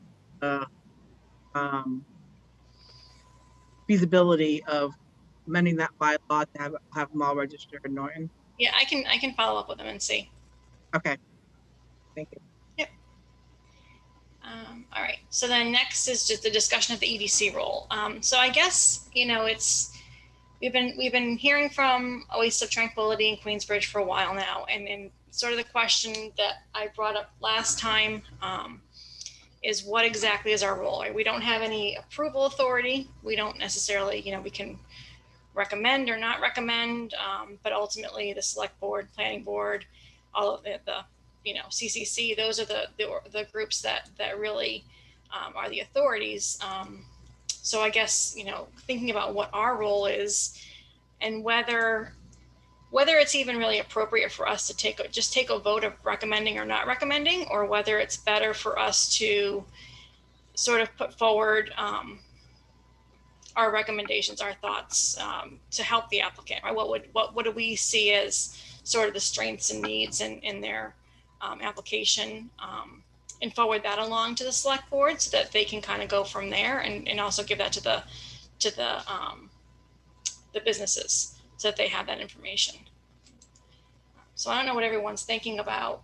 It just seems like just a quick vote of recommend or not recommend is not really it doesn't mean anything.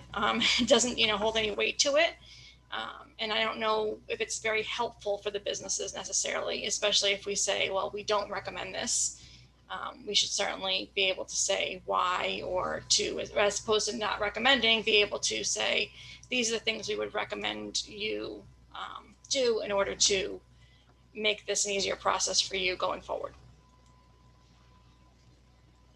Yeah, I was going to say, since it's a little bit of an unusual area, reviewing these applicants, right? Is it something that we should ask, since we're appointed by the select board, ask the select board what the expectations are from us on this particular topic?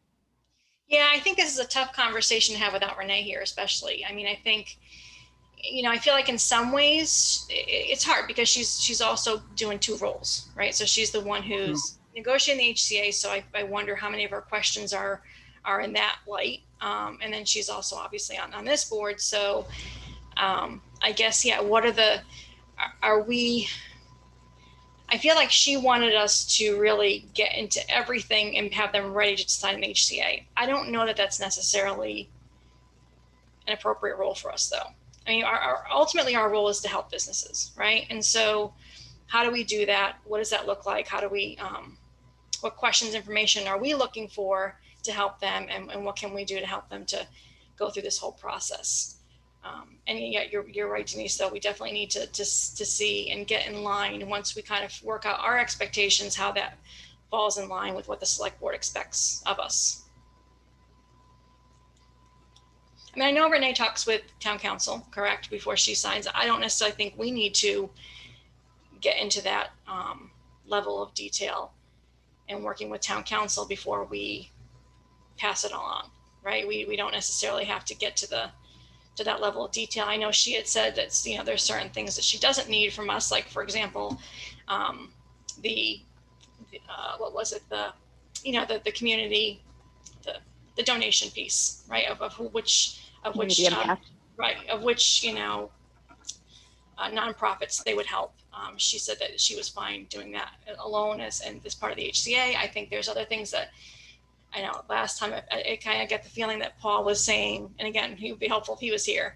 I got the feeling he was saying that there were certain things that he felt that weren't really our role at all, that were the planning board role. And I don't want to overstep. I don't think we're not the experts. We don't know. And the part that concerns me about recommending is, if I feel like if I say to an applicant, yes, we recommend you, that's somehow saying that they're going to be successful through the entire process, and we have no way of guaranteeing that. So I don't know what that, even means to the applicant to say, yes, we recommend. So could we just put together our own summary for the applicant and say, these are the concerns we have. Along with that, these are the strengths that we see. So certainly, that would be helpful too. And then kind of move forward from there to see if they can take our advice or not.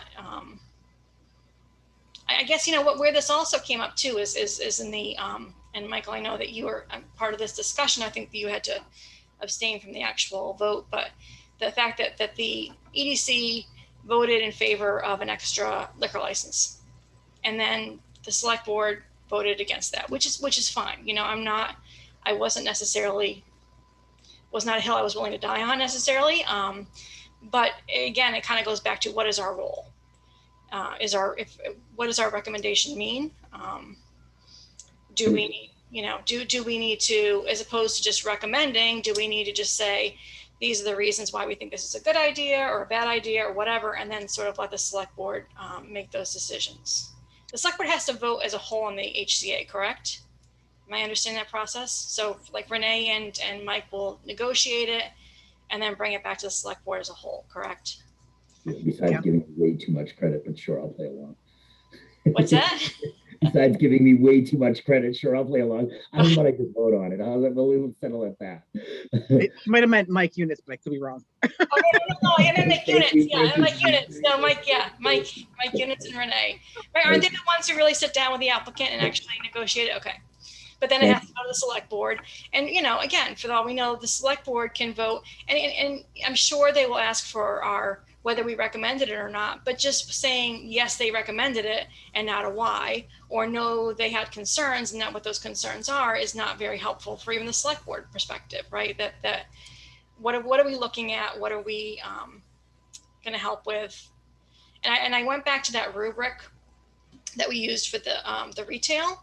And I kind of was looking at it and seeing, okay, well, what on here is something that we would really focus on, and what's going to be something that another group is going to look at, to the point where planning board is going to have a peer reviewer probably involved. They're going to have traffic studies. So I don't know that we need to worry about traffic or other things that they're going to, have an engineer look at, that are certainly far more qualified than us. So I don't want to, but again, I don't want to also, my concern of saying I recommend this is that somehow is saying that they're not going to have any issues later on, and we don't really know that.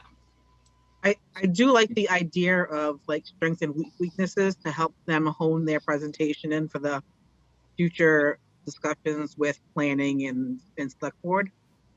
I'm just leery because I'm not sure if we're tuned in well enough to know exactly what to expect with how they will react to things.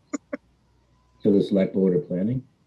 Yeah, like if we put in strengths and weaknesses and they focus in those areas, we're going to address what truly would be concerns or that we think will be raised at those other boards for review. Yeah. I'm comfortable with it from the perspective of if it's a marijuana establishment, I think at this point we would be deemed, at least in this town, subject matter experts.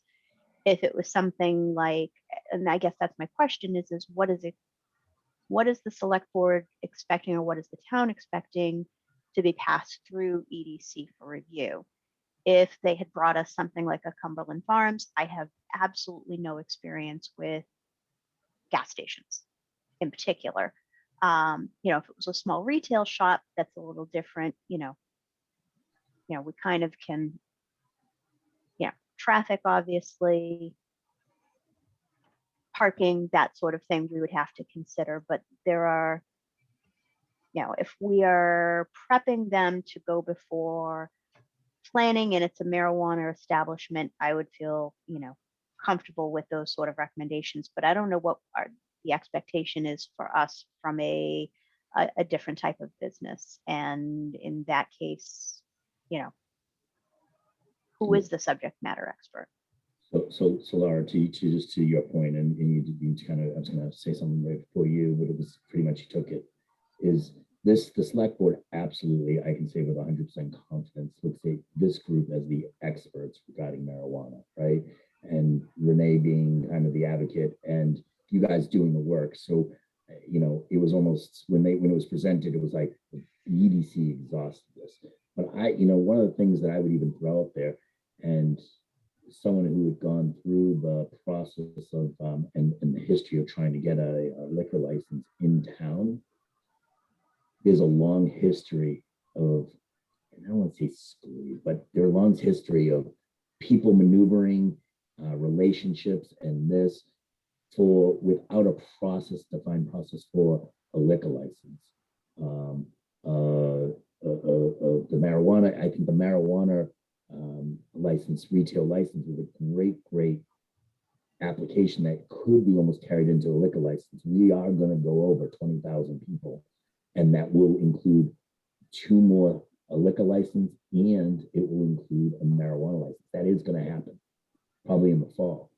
I would love to see this board, and I would love to see if it's, and I don't mind bringing it up to the select board, that we challenge the EDC to come up with a procedure of selection of when there's a demand, right? It really is, it comes down to demand, right? If we have plenty of liquor licenses, like give us an application, so on and so forth. But on things that are very competitive, like liquor licenses, retail marijuana licenses, I think this board is the board that should be vetting these people and creating a process.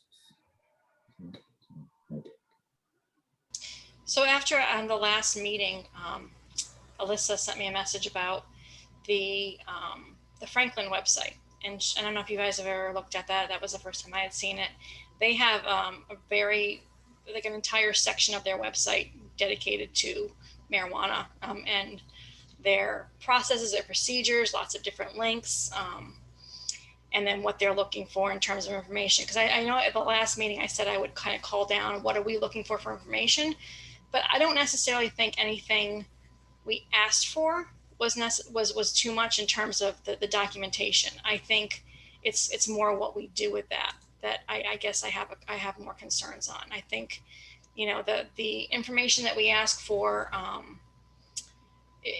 it was definitely more than what Franklin asked for, but it's also at some point going to be asked by somebody. So I don't think it hurts for the applicant to have all that in advance. But I don't know, again, what we do with that information. Which pieces of information are we going to focus on? Are we going to look at are really within our purview? Hi, everybody. I just made the meeting. Hey, Peter. How you doing, Peter? Pretty soon, everybody will maybe back to in person, you all. Hi, Peter. Right? Soon, Peter. Yep. And hopefully the select board meeting will meet in person soon. Right, Mike? Correct, Peter. Right. So do we think we're going to be, you know, I understand we're involved in TIFs. Do we think other types of businesses would be routed through the EDC, or would it only be those applicants who approached us specifically for assistance? I think it should be more competitive type licenses, right? We never want to stop businesses from coming. I would love to see them present here, right? We had Two Sons car dealers, and I know I'm getting the company name wrong, and I know that one of the select board members was concerned about the business plan, right? Yeah.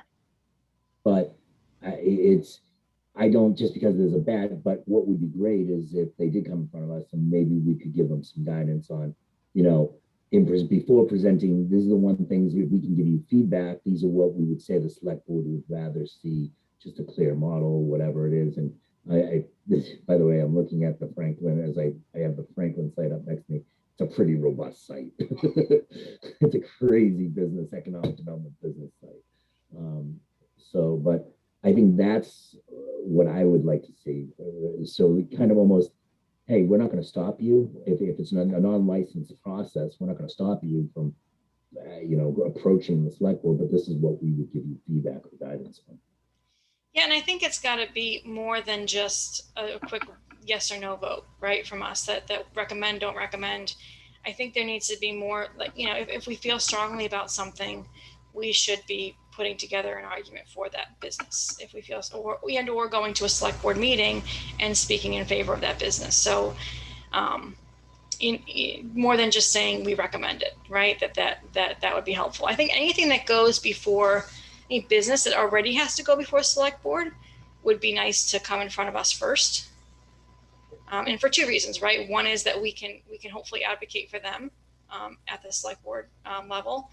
And two is we can help them to say, okay, well, you know, maybe even just the simple thing of putting all those documents together in one PDF, you know, which was just so much easier to read. I mean, I know, you know, the millions of documents, just even having to open all those documents, taking that time is just makes you frustrated. Putting it into one simple PDF, just a simple suggestion, you know, straightforward idea that we can provide other businesses with to make it so that they're a little bit better prepared for what's coming up next. So to Michael's point, the ones that have to go through the select board are the ones that need licenses. So those would be the ones that would start with us. And that's victualers, liquor, cars, what else? Are there any other licenses? And I guess anything like, for example, we talked about Cumberland Farms before, the town meeting had to vote to. Oh, need a bylaw change? Yeah, so things like that that are going to go before, that went before the select board, that went before town meeting. You know, again, how do we advocate for those businesses too, and those even, you know, that last one, the drain property. I mean, I don't know, maybe we should have discussed that as a group to talk about. Oh, the zoning, yeah, but that's, Yeah. Is that Yeah. is again, that's a kind of business. now we're kind of, I think like that one, I think where it would be going into planning board, but I don't know. You know, like I said, it's Yeah. you know.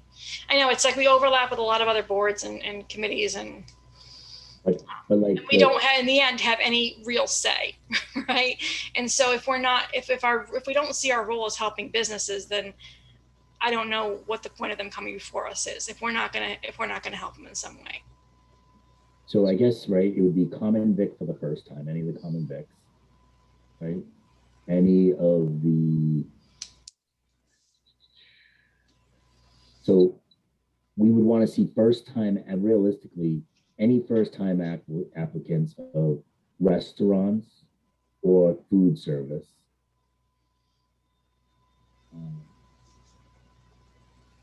All the alcohol, retail alcohol licenses. It would be the regular liquor license, the in on-premises liquor license, minus the 24 license. Car dealers. sorry, the 24, is that like the one-day ones that they use for the park? Yeah, Okay, got it. There's no need for us to review a one-day liquor license. Okay, so you had mentioned specifically first-time victualler and food service. Was it first-time alcohol too? I don't think we need to be involved in the renewal of alcohol licenses, do we?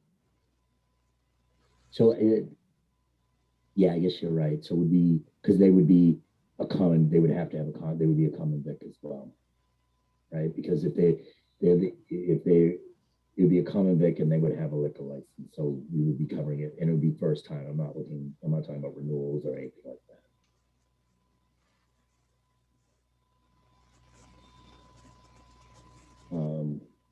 I think alcohol, liquor, any beer, wine, or any full liquor, any alcohol, retail alcohol license. I think this for the first time. And I think, you know something, let me say that, first time, but transfers as well. Because we tend to, the select board tends to scrutinize transfers of licenses. And they do have to take a vote on that. And it would be good to understand what the, you know, how we could help them on the business or grow their business, or, you know, that's one of the things, you know, we see people just saying, oh, I bought a liquor license, I'm going to open up a town. Well, what's your business model? What's, you know, these are questions that the select board asks, and they, a lot of times they fall flat.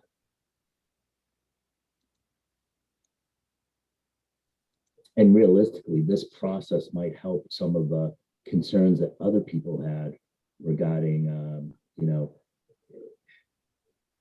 we talked about liquor licenses in the town, and somehow we feel some of the liquor stores are kind of underperforming, you know, or what serving the town's community. Maybe this is a process where, because we're getting involved early, we might be able to help that. You know, or give feedback. You know, we're not going to get too bossy there. I'm trying to think what other licenses the select board sees regarding businesses. Do we want to get involved with HCA renewals?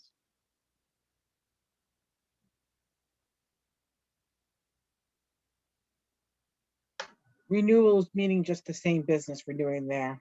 Yeah, Probably their host not. community agreement. I don't see a need for it, but that's just my opinion. I don't see them being super controversial, right? Once they've gotten it the first time. No, you know, providing things are running smoothly. Right.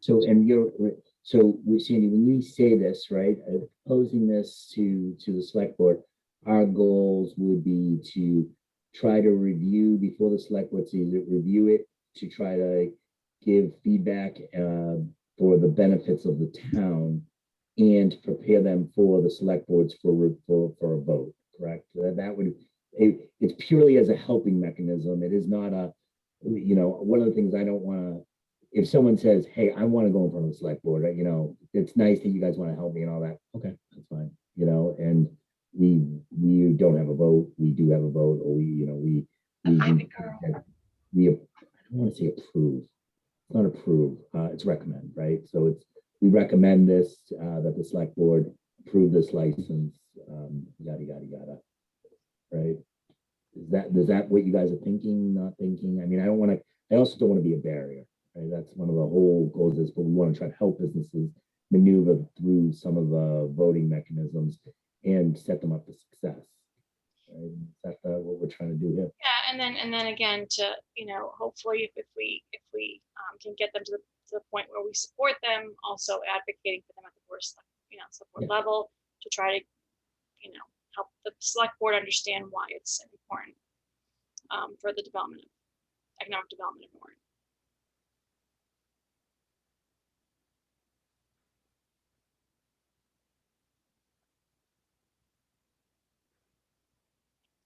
And then going back to kind of flipping that back the other direction, Michael, if you can also convey, I would love to know, I mean, I don't always, no offense, don't watch every select board meeting. So if there is a vote taken on something, either that we need, you know, that we might be helpful in the discussion and or afterwards to let us know, you know, we know you recommended this, but we voted this way because more is a I guess a helpful courtesy for us. Right. I mean, I think the select board sometimes gets so busy with all the full range of subject matters, to know that someone else kind of spent time or someone was kind of closing some of the little loopholes. I mean, that doesn't take away the select board's questioning ability.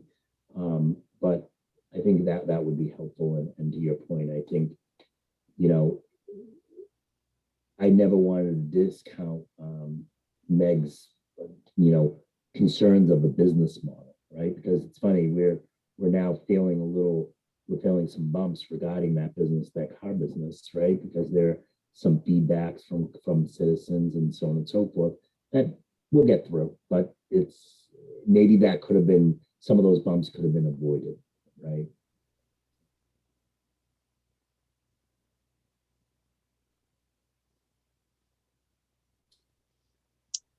Anything is, does everyone feel like pretty comfortable that we understand where we fit in all of this? I mean, obviously, like to Denise's point, we definitely need to touch base, I think, with Renee and also with Paul, and to see, make sure, you know, if there's anything they're specifically looking for before signing an HCA, before they get to the planning board, anything we can do to prep the applicants. I think that would be important for them to let us know what they're looking for from us. So would this be something that we look to add to the bylaws, like, or is this just one of those things that is kind of almost an unwritten policy that goes through the EDC first? But I mean, what would the hope be from everyone on here to, as I'm scrambling to look at the bylaw regarding the EDC? I don't think we have much detail in there, and that's probably intentional to give us the flexibility to kind of. There will be an economic development commission. Yeah. Of an odd number of members. Yeah. I think it's definitely going to evolve too over time, and I think, especially as I said before, you know, the fact that Renee and Michael are on the select board and have that dual role. What happens in it when you get to a time when that's not the case, right? I mean, you often keep us updated on things just because you're here anyway. So I would think, depending on who's on this committee, it would sort of change what the expectations would be. Yeah, I mean, I think we all agree, we all came onto the board at the same, give or take, the same time, from a dead board. You never want to see that again, especially when everyone in this town is like, we need more business, right? And it's these are things that we look at, We brought you pot. We're done. Isn't that it? Wasn't that the whole mission here? Very much, yeah. I feel like George Bush on the ship. Mission completed. Oh, we're not done. Yeah. So yeah, I mean it's. All right, so now that we've sort of defined that, do we want to circle back to Oasis of Tranquility and have some discussion on sort of what we see as the strengths and concerns there? And this is just a general discussion. They're not on tonight, right? And see, they're not speaking or on tonight, correct? They were earlier.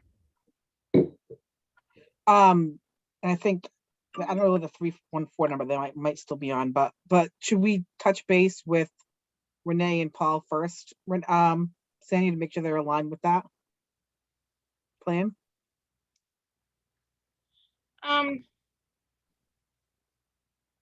I guess I just hate to keep putting them off. And if anybody has some feedback right now that they want to provide, I think that would be helpful.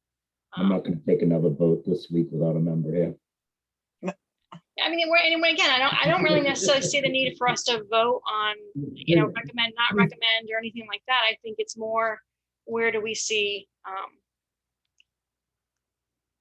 and I think we do need to hear from Renee as to with specifically what she's looking for when she's going into the HCA process, in terms of what she needs to see. Yeah. I did not get a long enough laugh for you out of that comment. Just for the record. I was glad to see Mr. Kurtzman, his name correct, Kurtzman, on the call. And I had some specific questions because I was hoping he would be able to alleviate some of the concerns that I had been having. And unfortunately didn't really, because he's not involved he's involved in getting them licensed and getting them permitted and getting them up and running and operational, and then they're taking a step back and moving on to the next company. My reservations stem primarily from the fact that there was no individual in either company's C-suite, so any of the senior management that has any demonstrated prior experience in the marijuana industry in general, and specifically no experience in commercial cultivation or manufacturing on any large scale. And it sounds like that includes the legacy industry. I think had there been, they would have mentioned it as they did with Mr. Page. And I do appreciate Mr. Page's level of experience and education. And, I think he'll be an asset to the company, but he's not management. I think as we all realize, the first cultivation applicant that we enter into an HCA with is going to be considerably scrutinized, both by the public and by the planning board during the permitting process. And because of that, I'd suggest that they might have an easier path if they had somebody on staff with firsthand knowledge that with mitigating the types of issues, types of concerns that are related specifically to commercial cultivation and manufacturing. I fully recognize and understand that this is a relatively new permitted industry in Massachusetts. I understand that there are limited in-state opportunities for getting any sort of practical business experience. However, as we clearly saw with the majority of our retail applicants, they all recognize, not all, but majority of them recognize that as a serious weakness, and they all brought with them either corporate partners, consultants, and in some cases also lawyers with vast experience in the marijuana industry and the regulations to guide them, and they will, remain on staff later. Given the product that we're talking about, the highly regulated industry, I would feel much more comfortable if both of them had a member of senior management a partner or paid consultant with commercial large-scale grow and manufacturing experience. That would ease my mind significantly. I would echo that and add, I'd even be content with commercial cultivation of anything. Doesn't have to be specifically marijuana, but anything, just because I The think that, business experience, yeah. yeah. I think to scale something up to that size and understand the resources that you need to utilize, the waste that you need to manage, all of that is something that I think you need to have some experience in. Yeah, even just the business operations side of it, it is, you know, I understand, you know, there's a joke, it kind of sells itself. It does, but you know, I think it sells itself easier from the retail perspective. From a cultivator, I'd be much more concerned due to potential, you know, issues to the community. You know, Yeah. whereas retail, it's a little bit more self-contained. It literally does kind of sell itself. I'm not necessarily, you know, if you've got retail experience selling tchotchkes or coffee or shoes, you know, that experience translates over pretty easily. Yeah. Go ahead. I was gonna say, even on the manufacturing side as well, same kind of concern, right? Where certainly putting buds in a jar is easy enough, but when you talk about making edibles and oils, there's purity and clean room of, you know, issues and food safe. Yeah. You know, even putting bud in a jar is not as easy as you think it is. right. Yeah, you know, having a, you know, I commend them for having a, you know, hired a botanist. I think that's great. He's got a decent level of experience, over a decade experience. So I do gain some comfort there. I don't necessarily have concerns about their ability to grow. It's more of the running of the business and not having anybody in that C-suite with any sort of experience. Yeah, I would say, you know, in terms of strengths, definitely the security. You know, some of the things that they highlighted today were certainly, yeah, they definitely have their strengths in areas, the security, the marketing. Those are a couple areas that they have a lot of experience in. So I would say, you know, kind of looking at it, it's just, to me, it's a huge venture, right? They're hiring 100 people. They're taking on 6 different combined HCAs we're looking at, right? That I'm kind of not even sure how, I'm kind of wondering how Renee is going to negotiate those. Is each one going to be truly separate? Is it possible to get 2 and not the third one? Is that, you know, how is that going to work with their business plan if they didn't get all 3? So I think, you know, it's not only a new industry for us in Norton, but it's 4 new industries, right? Between the combined licenses that we're looking at. So I guess that's the piece that I find a little like, there's great expertise in certain areas, but there's a lot of different areas that they're covering through these business plans. Yeah, I almost wanted to ask Mr. Kurtzman when we had him on the phone, you know, does he normally recommend, you know, a partnership or a consultant with some of the first time cultivation and manufacturing licenses?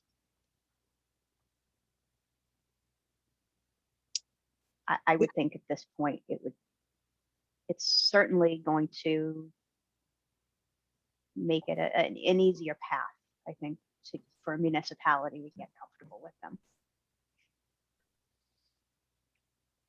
Michael, Sharon, any thoughts?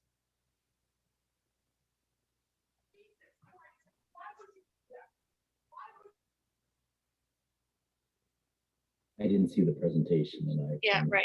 It's true I'm too. just a little reluctant to make a, I can speak about my previous experience, but I'm not sure if that's fair to the applicant.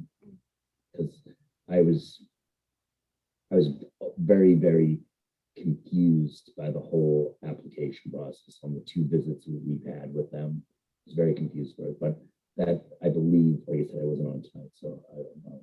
I'll stop there. Yeah, I think for me tonight, it definitely from beginning to end, looking at the new PowerPoint, looking at the new presentation was much cleaner to understanding what the plan was. Yeah, I think the PowerPoint was a great overview. I was gonna say my only other recommendation or suggestion would be to make sure that they're gonna need more than that, the PowerPoint to provide to the planning board and the select board to review the materials. I would just make sure that everything is clear and concise, maybe even like a table of contents so it's very easy to understand and follow. And then focus on, which we know are the hot spots for the community, right? Focus on things like the ventilation system and the waste. Right. Yeah, I mean, I would. Oops, waiting. And that's great. I mean, I'm glad that that's kind of coming their true application of what the benefits are and so forth coming forward. I mean, it sounds like you guys had a different experience, quite a different experience than previous applications. Yeah, I think it's always tough when there's changes in the plan, which is, I appreciate the changes because I think they were taking our feedback and making improvements and taking those suggestions. So I think that was great, but then it just so many different, I kind of lost track of which version we were on, and it really did need to sort of start from scratch in terms of that presentation.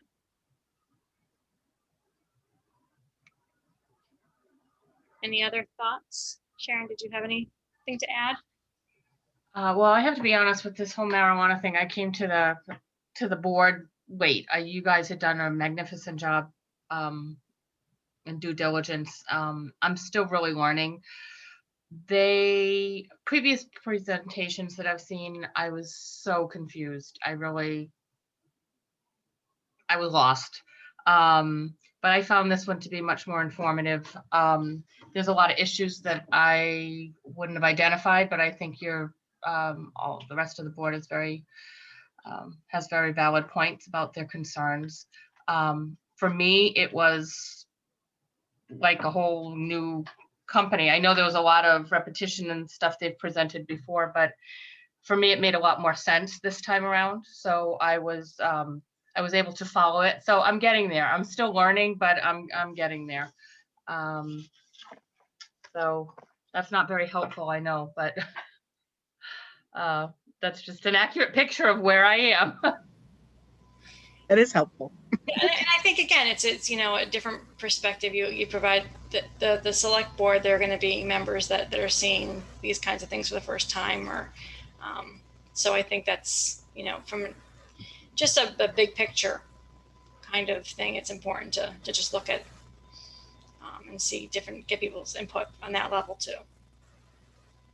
Separating the two projects was a great idea for me. I got it straight now, so I'm good. Because while I think we're not necessarily experts in the field, we certainly have seen more of these than, to Michael's point earlier, we've seen more of these proposals and delved into them. And I think that if we're having a hard time understanding them, then I think that the next level is definitely going to have a hard time understanding them too. I mean, we're as good as it gets in terms of knowledge here. So, or whatever that says about us, right? Yeah. All right, so I will,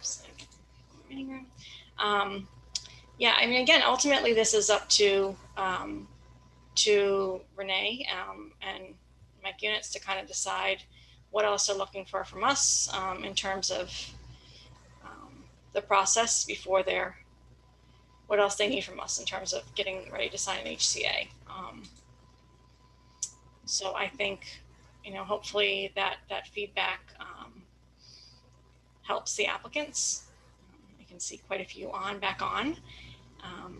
And again, ultimately we don't have that authority to approve anything. So but I do think that we have a pretty good handle on terms of specifically where Renee is going to be focusing, right, in terms of looking at the big picture. And if we're having, issues and concerns, I would imagine that others would have those later on down the road too.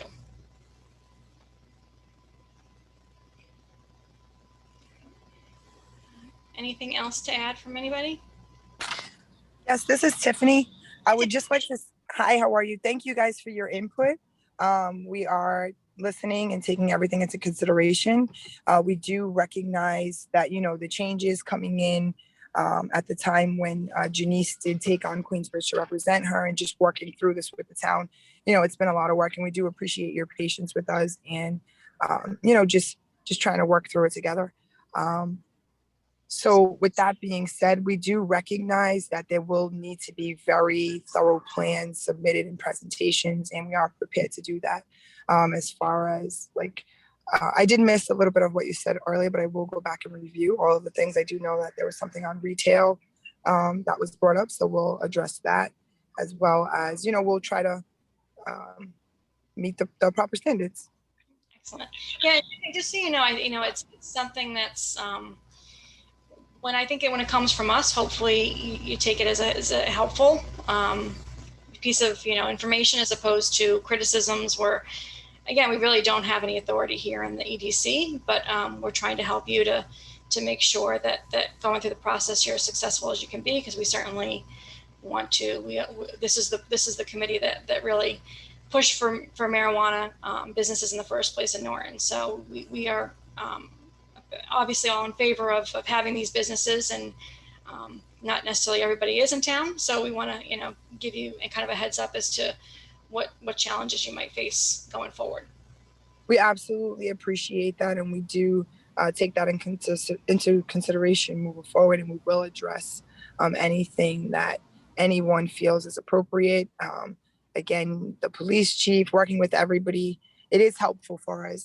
Unfortunately, there aren't too many of these recreational, you know, licenses established yet. There's a ton in queue, but, you know, up and running, it's a little difficult. So it's really just a matter of making sure your T's are crossed, your I's are dotted. And like you said, we think of all things that might cause potential a downfall on any side. So we do take your criticism as constructive and something for us to work on and bring back to the table. So we do appreciate it. Excellent. Thank you. Thank you. Thank you. All right. Anybody have anything else from either on that topic or anything else? Actually, are we all set with those topics? And I wanted to bring up one quick thing about meeting in person or meeting hybrid. What do we have until, Michael, to what was the new extension? August? It's 9/1, isn't it? Yeah, I think it's September 1. September, okay. Which realistically, I don't think it's actually, it's probably August, 30 days in September, August 31st. Okay. Yeah, so I'm wondering if we want to start moving in that direction. I mean, the hybrid, as I was trying to think about tonight, and originally thinking we were going to be hybrid tonight, I was definitely concerned with how well we'd be able to interact with those participating remotely, right? That piece, as I've seen this year, I thought I'd never have to run a hybrid anything ever again after the kids being back to school. But I'm trying to think, okay, what did I do back then, and how did you make it work? And of course, you know, I don't even know what technology. I was planning on going into the second floor meeting room to see. And actually I reached out to Jen Carlino to say, do you have a chance to show me how they have this, you know, the TV that they cast onto? Can you show me, make sure I can hook all that up and get all that working? But it's, you know, it's not only that us seeing it, it's also the people at home or wherever seeing us and being able to hear us clearly, which is a whole other piece as well. So I don't think it would hurt to start preparing for that. I don't know when we actually are gonna start doing that, but that's and probably up to, you know, to Renee as well. I guess my question, to your point, I think it's just a matter of making sure we have everything that we need to do hybrid models. I mean, if we have a TV that we can broadcast a computer onto very easily, right, and that we can have a camera that can capture the group for the most part, right? So, Right, because I mean, I don't think the town has, I imagine we're all using our own laptops to do all this, right? I don't imagine there's like, I've had like a webcam on a stand in my classroom to be able to show like a big wide pan of what you're seeing. I We know have that, at our conference room, and yeah, it actually, yeah, it's directional. It senses sound and ours goes is to that. ours is just a webcam that's stuck on a, Yeah, no, ours is. It's actually kind of creepy. is it an owl? Because I had an owl in my classroom for a while too. I don't know what it is. I don't know what It the. would turn to your voice and it would follow you, and it was very Yeah. creepy. Yes. Yeah. It's creepy. Yeah. So yeah, again, without any of that, I know that the school committee has been meeting, doing the hybrid format. So I don't know what kind of, again, what technology they use. This evening, I attended the Mansfield Select Board meeting in hybrid, which I attended in person, and I attended the Norton ZBA meeting in person. So feels good to be back to in-person meetings, and pretty soon, Mike, the Select Board will be trying that, right, Mike?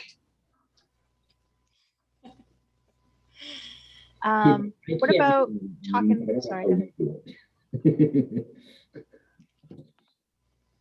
Who's the tech guru over at the the school committee? Is it her name Karen or is it Kristen? Karen, yep.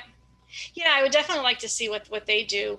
They meet. I think they still meet at the school, right? In the school library there. That's what it looked like from the last video. Yeah. No, we'll need to watch the other school issue committee is we're video. going to have to fight for spots too once we start meeting in person. Yeah. So Michael, I don't know if there's a plan from select board for how that all is going to work. I think there's basically 3 meeting spaces right now, right? That are really even capable of a hybrid format. on the 24th, from the best of my knowledge, we are going to be remote still, and we're going to talk about what the procedure is going to be. But I understand, from what I understand, the library will be our option. Okay. Yeah, I've heard the library, the Norton Media Center. What happened to Denise? Oh, she just texted and said she disconnected. She'll be reconnecting in a minute. Yeah, I got her back in. Yeah, so I think it's the Norton Media Center, the library. But I called Jason to talk about tonight, and he said, he already had CBA for tonight. And it's going to be really tough to try to schedule everybody. And then there's a library. The library, has its own scheduling. Programs. Yeah. I know they're kind of jammed up the space too, but is the fire department space open? They have a great room. That's a good question. So does the police department. Yeah, I know Kevin Schleicher, right before we all got shut down, he got the Charter Commission permission to use their conference room. They were still trying. The issue with the police department is, in order to get in past a certain point, you actually need to register, and he was trying to figure out whether we just needed to do that once or if we needed to do it every time. Yeah, I know the fire department has the back entrance, so it limits the access to the rest of the department. Or the schools, could we use the? I mean, it obviously the library, is it the middle school library they use or the high school library? I think it's the middle school, right? I think that seems like it's already set up. Yes, the middle school library. The school uses the middle school library, right? Thank you, Peter. I mean, the middle school's got a bunch of great spaces. They got the teachers' lounge. They got this, Yeah. but usually that requires a custodian being on. Right. Yeah. All right. Well, anything you can find out. So I'm sorry, Sandy, I dropped out, but I know we said that remote meetings need to end by August 31st. Did we decide on an earlier date to start hybrid or? We haven't. I mean, just kind of thinking about it. I think it would be nice if we were a little more prepared than like tonight. I was not at all. Yeah. I was going to go in right after school and hope that I could get things to work, but I feel like it needs to, a little more time to segue into that. Yeah. So maybe we should try at least a couple meetings before to try to do the hybrid, just to kind of get used to that format, right? Right. Well, I'm also just thinking, like, I don't mind helping out and just doing a test run on some random night either. Okay. Doesn't necessarily need to be a meeting night, but if we wanted to, try it with a couple people in the room and a couple people at home just to see how it works. Right, yeah. All right, sounds good. Anyone have anything else? Meeting minutes. Oh, meeting minutes. I almost Oh, I saw it on the agenda and I'm like, oh, we don't have those. We never have those. motion to approve them all. Seconded. All right, so what do we have? Oh gosh. We have how many do we have actually, Denise? 6, I think. I pinned I it. gotta, I gotta find my email. All right, so 7. 7, yes. How would you even remember what the heck we talked about back then? I'm just making a broad motion to approve them all. I trust Denise. All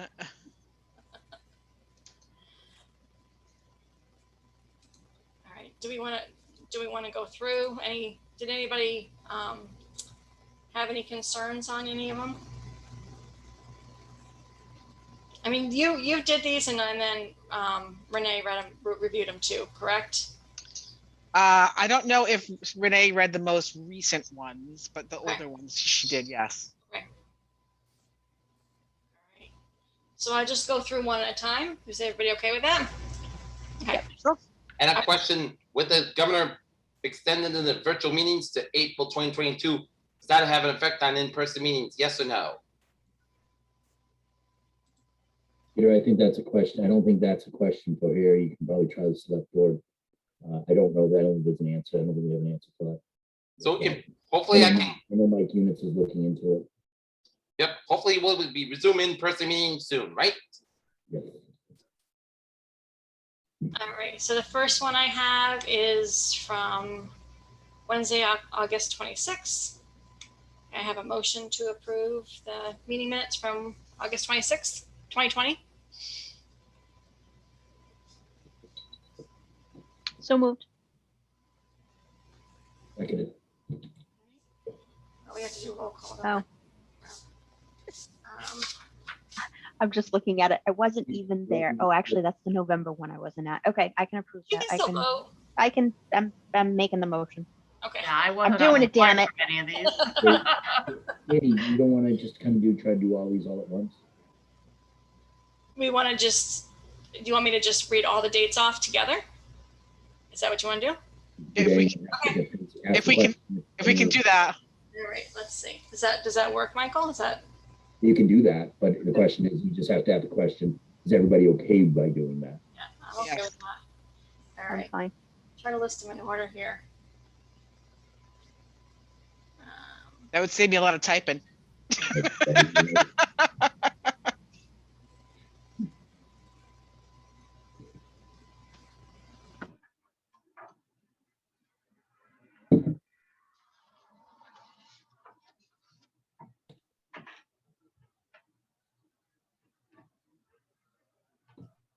All right, so I will take a motion to approve the minutes of August 26th, 2020, November 4th, 2020, March 4th, 2021, April 7th, 2021, April 21st, 2021, May 5th, 2021, and May 19th, 2021. Moved. Seconded. All right, and then for a roll call, Laura, Yes. Michael, Aye. Sharon, Yes. Denise, Yes. and I am also a yes. Excellent. Alrighty, anybody have anything else? Thank you, Denise, for reminding me of that. No problem. I hope to have 6 more next time. You mentioned if we did that and Renee found out, she would have killed us. Oh, we forgot to approve the minutes. We actually had minutes to approve and we still forgot.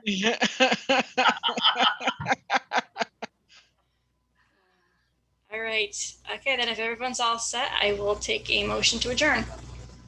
So moved. Seconded. All right, roll call, Laura, Yes. Michael, Aye. Sharon, Yes. Denise, Yes. And I am also a yes. All right, you guys, thank you very much. See you next time. Who, Well- I'm sorry, Sharon took the motion to dismiss. Who seconded? Was that Laura? Yes. What? Okay, thank you. Good night, everyone. Good night, Mike. And Mike, hopefully the select board meeting next week will be in person. Right, Mike? I don't think so. I think